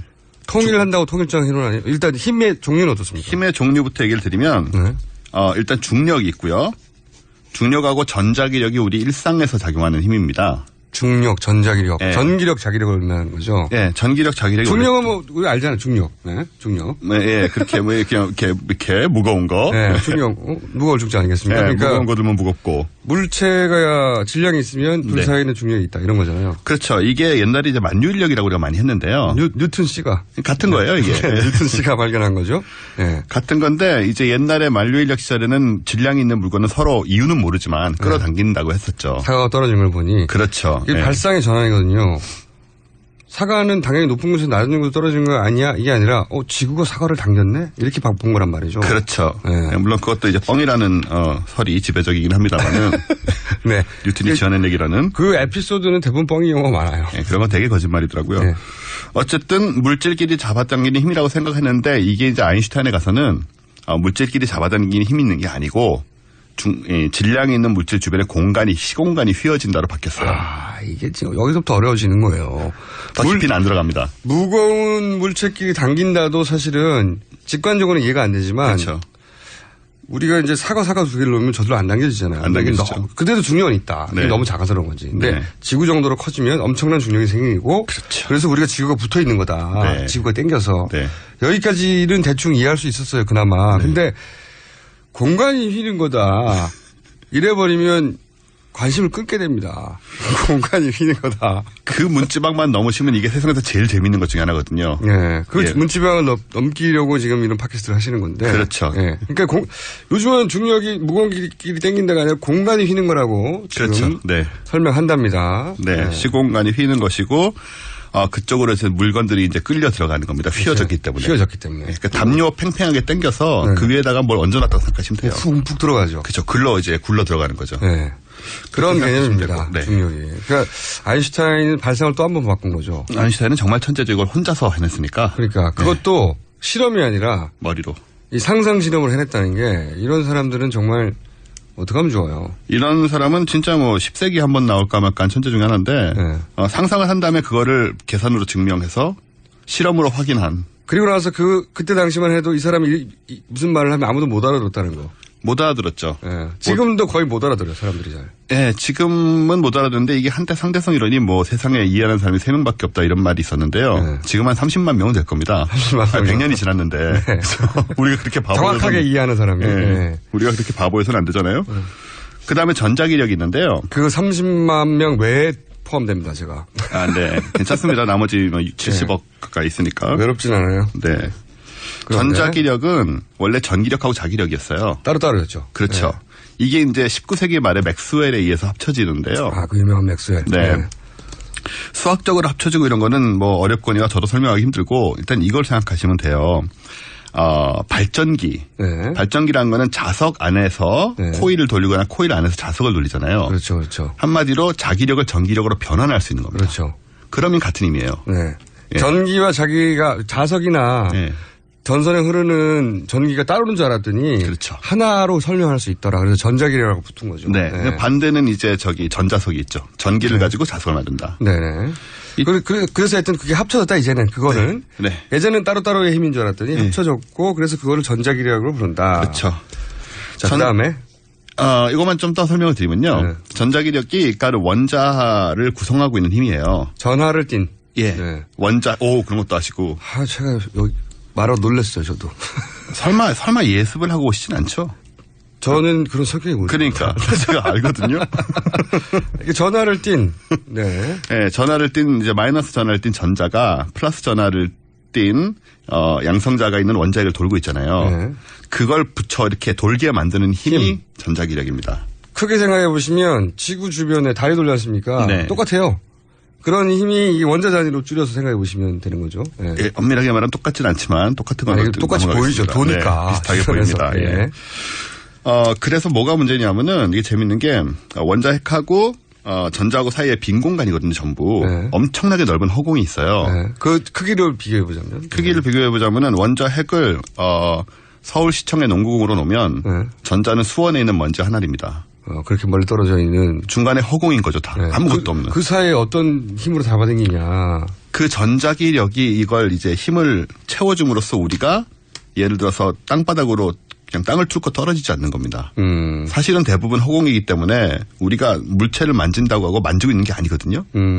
이게 만지면 우리가 마치 원자끼리 되고 있을 것 같지만 그게 아니고 이 전자기력의 반탄력으로 제가 지금 책상을 누를 수 있는 거예요. 야, 여기까지 또 들어가면. 근데 맥스웰은 커피 아닙니까? 맥스웰은 커피죠. 예, 요즘은 좀 옛날만큼 많이 안 팔리는 것 같은 느낌이 좀 있는데, 네, 맥심과 함께. 네. 그리고 이제 반탄력이라는 거죠. 네, 공간을 채우고 있는 힘에 힘이 밀어내는 힘으로 우리가 물건을 뚫고 들어가지 않는다는 거죠. 네. 실제로 엄밀하게 우리는 서로 물질끼리 닿는 경우는 없는 겁니다. 허공끼리 닿을 때 사실 통과해야 돼요. 전자기력이 왜냐하면 빈 공간이 너무 많으니까. 그러니까요. 네. 닿을 수가 없어요. 생각해 보시면 서울에 농구공이 있고 수원에 먼지 하나가 있으면 그 사이 얼마나 넓어요. 그러면 우리 손은 그 사이를 통과해야 되는데 안 통과하는 이유가 이 힘이 가지고 있는 반탄력 때문에 우리 손을 밀어내는 거다라고 그렇습니다. 과학은 설명하고 있다고 하고 더 이상 이해하고 싶지는 않아요. 그리고 그러니까 요 2개 정도가 이제 일상생활에서 우리가 작용하는 힘이고요. 나머지는 핵력들입니다. 2개의 핵력. 이건 진짜 보이지 않는. 예, 이건 진짜 어렵고요. 일단 핵력이란 거 좀 쉬운 핵력은 강력이라고 해요. 강한 힘. 강력. 네. 이게 이제 강력이라고 이름 붙여진 이유는 제가 압니다. 왜냐하면 우주에 존재하는 이제 총 4개의 힘이 있는데 그 힘 중에 가장 강력한 힘이라고 해서 강력이라고 하죠. 예, 미세하지만. 네. 왠지 그런지 설명해 주죠. 강력이 뭔지. 일단 강하다고 하지만 너무나 가까운 데서만 작용하기 때문에 우리가 실제로 느낄 수는 전혀 없고요. 강력은 사실 원자 핵을 묶어놓고 있는 이제 힘이라고 보시면 돼요. 그러니까 우리가 보는 물체들이 다 분해를 해서 허공에 떠돌아다니지 않는 이유가 그러니까 원자가 형성이 돼야 되잖아요. 그 원자 속에 이제 양성자랑 중성자가 원자 핵에 있는데 이 양성자나 중성자들을 쿼크란 걸로 또 만들어져 있어요. 너무 많은 용어를 알려주시네. 예, 이게 뭐 어떻게 설명하려면 할 수가 없어요. 어쨌든 서로 붙어 있는데. 예, 그걸 이제 원자 핵 속에 있는 양성자나 중성자를 쿼크가 형성하고 있는데 그걸 묶어놓고 있는 힘이 강력입니다. 그러니까 이를테면 우리가 형체를 띠는 이유예요, 이게. 뭐 그렇다고 할 수 있죠. 예. 기본으로. 예. 형체를 띠려면 서로 뭔가 모여서 뭉치가 만들어져야 되는데 그 최소 단위로 가면 이 힘이 묶고 있다. 네. 이 힘이 없었다면 우주는 별도 없고 인간도 없고 형체도 없고 그렇게 됐겠죠 아마도. 예. 원자 핵이 형성될 수 없으니까. 그렇죠. 예, 아무것도 생길 수가 없었겠죠. 그 모양이 허공에 불과했을 것이다. 예, 아무것도 없는 우주가 됐을 겁니다. 그 기본적인 힘을 강력이라고 한다. 강력이라고 한다. 자, 그리고 양력은 이게 양력이란 건 사실 굉장히 이해하기 힘든 힘인데요. 이게 제일 이해하기 힘들어요. 네, 이해하기 힘들어요. 기본적으로 힘이라고 말하기도 좀 그렇고요. 근데 이제 물리학에서는 힘인데 가만히 있는 중성자를 부숴서 양성자하고 전자 중성 미자의 반입자 이해되십니까? 전자 중성 미자의 반입자. 혼내드릴 테니까. 요걸로 바꾸는 힘이 양력이에요. 일단 너무 많은 입자 이름이 등장하고요. 네. 그 본질을 얘기하면 얘가 부서질 때 힘이라는 거죠. 그렇죠. 중성자가 양성자로 바뀔 때 힘. 네. 강력은 서로 붙어 있게 하는 힘이고. 그렇죠. 양력은 이게 어떤 이유로든 부러질 때, 떨어질 때, 헤어질 때 작용하는 힘인데 그렇게 이해하기 힘들죠. 예, 그냥 뭐 그렇다고 해야 될 것 같아요. 우리는 사실 정확하게 하려면 한이 없으니까 그 정도로 생각을 하면 될 것 같고. 그러니까 티끌 모아 태산할 때 티끌을 만드는 힘은 이거고 강력이고 티끌이 흩어지기 시작할 때 이제 작용하는. 예, 제가 이렇게 힘이라고 적당히 하죠. 넘어가면 물리학자들한테 욕먹을 것 같습니다만. 하지만 이거보다 더 설명하려고 하면. 맞습니다. 네, 방송을 끊게 되고. 그렇죠. 채널이 돌아가고. 네. 그리고 원정우 씨도 돌아가고. 잘리게 되죠. 네. 이해합니다. 자, 이게 네 가지 힘이에요. 그래서 이 힘이 만약에 서로 작용해가지고 예를 들어 원자 단위에서 최순실 씨를 도왔다? 최순실 씨를 도운 힘은 제가 연구를 좀 해봤는데 따로 있는 것 같아요. 뭔데요? 이 네 가지 힘은 너무 일상적인 거라 최순실 씨와 또 우리 대통령 관련된 이런 부분에까지 작용하기에 너무 미천합니다. 미천해요? 네. 그래서 요즘 새로 이제 각광을 받고 있는 힘이. 과학계에서? 예. 네. 요거랑은 조금 다른 각도일 수 있지만. 이때까지는 이 네 가지 힘밖에 없다고 그랬는데, 우주에. 예, 이거 네 가지밖에 없다고 생각을 했어요. 네. 근데 최신 이론? 최신 이론이라기보다는 아마 들어보셨을 텐데 암흑 에너지라는 게 있습니다. 암흑 이름도 우리가 지금 원하는 제목을 갖고 있죠. 네. 이건 과학계가 붙인 이름입니다. 예. 저희가 붙인 게 아니고 암흑 에너지라고. 전혀 상관없습니다. 네, 다크 에너지라고. 다크 에너지. 베스 뭐죠 이름이 스타워즈의 다스베이더스요. 다스베이더스가 베이더스 아니고 베이더. 베이더. 영화 좀 보셔야겠어요. 다스베이더가 발휘하는 힘에 가까운. 다크 포스고 그거는. 네. 사실 다크 포스나 다크 에너지는 이름만 붙이기 나름이니까. 그러니까요. 그쪽 계열인 것 같은데요. 예, 그쪽 계열인데요. 얘는 사실은 이제 중력은 인력이잖아요. 끌어당기는 힘이잖아요. 근데 얘는 미는 힘으로 작용하지 않을까. 라고 추정하고 있는. 왜냐하면 우주를 계속 빠르게 팽창시키는 힘이 있어야 되거든요. 그 힘을 발견하지 못했는데. 네. 못했기 때문에. 근데 우주는 엄청난 허공이잖아요. 그렇죠. 별과 별 사이에 엄청난 허공이 있는데 그 허공을 지금 암흑이라고 불리는 물질이 채우고 있지 않을까. 이게 이제 그 이론 중에 하나지 않습니까? 그렇죠. 뭔지 모르겠으냐. 뭔지는 몰라서 암흑이라고 붙였는데 그 암흑 물질하고는 또 달리 이걸 또 우주를 팽창시키는 청력이 미는 힘이 존재해야 된다. 그것도 우주의 거의 뭐 75% 가까이가 이 힘이어야 된다라고 생각을 그래야 하고 우주가 있고요. 팽창한다. 네, 아니면 중력 때문에 다시 이제 수축을 해야 되거든요. 그렇죠. 아니면 멈추거나. 지금 대부분 당기는 힘들인데. 네네네. 우주는 팽창하니까. 그러니까요. 그러니까 틀림없이 미는 힘이 있을 거라고는 새로운 각광받는 이론입니까? 예, 이게 지금 굉장히 중요한 이론이고 이걸 찾으면 바로 노벨상을 받습니다. 그래요? 암흑 에너지. 그럼 노벨상위원회는 최순실 씨를 지금 한번 만나보시는 게 좋을 거고요. 그래서 저는 이제 저쪽에서 얘기하는 그 우주의 기운이란 건 네. 앞에 그 하찮은 얘기의 힘이 아니라 새로 각광받는 우주의 75%를 차지하고 우주를 팽창시키는 이 기운이 아닐까. 첨단 물리학을 공부한 다음에 네. 그 기운을 받아가지고 그렇겠죠 뭐. 우리는 도저히 접근 불가능한 우리는 알지도 다크포스를 네. 재밌으라고 하신 말씀 같은데 실패한 것 같고 그러나 다크 에너지는 존재한다고 보고 있죠. 네, 그러면 일단 있는 것이 확인된 나머지 힘들을 하나로 모으는 게 물리학계 중요한 목표 중에 하나잖아요. 예, 왜냐하면 물리학자들은 세 개까지 합쳐졌죠. 예, 한 덩어리로 만들고 싶었는데 지금 표준 이론이라는 게 있어요. 네. 그거는 전자기력하고 양력을 붙여놨고요. 전자기력하고 양력을 붙여놨고. 강력하고 중력은 지금 빠져 있습니다. 그리고 대통일 이론이라고 우리가 추구하고 있는 게 전자기력하고 양력하고 강력 세 개를 합치는 거고요. 네. 이게 대통일인데 중력이 빠지니까 좀 말이 좀 이상하죠. 거기까지는 제가 갔다고 들었는데 중력이 안 들어가가지고. 네, 중력이 안 들어가면 답이 안 나오니까 거시세기가 정리가 안 되는 거거든요. 그래서 이제 사람들이 촉근 이론 같은 걸 만드는 거죠. 촉근.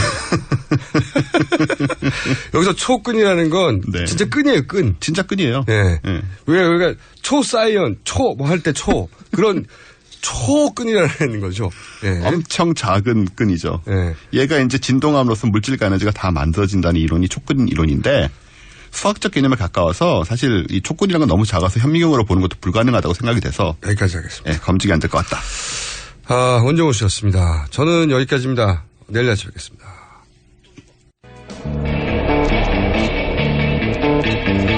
네, 20초가 남았네요. 인사를 드리려고 했더니 마침 또 안녕이란 말을 못해서 다행입니다. 내일 뵙겠습니다. 안녕.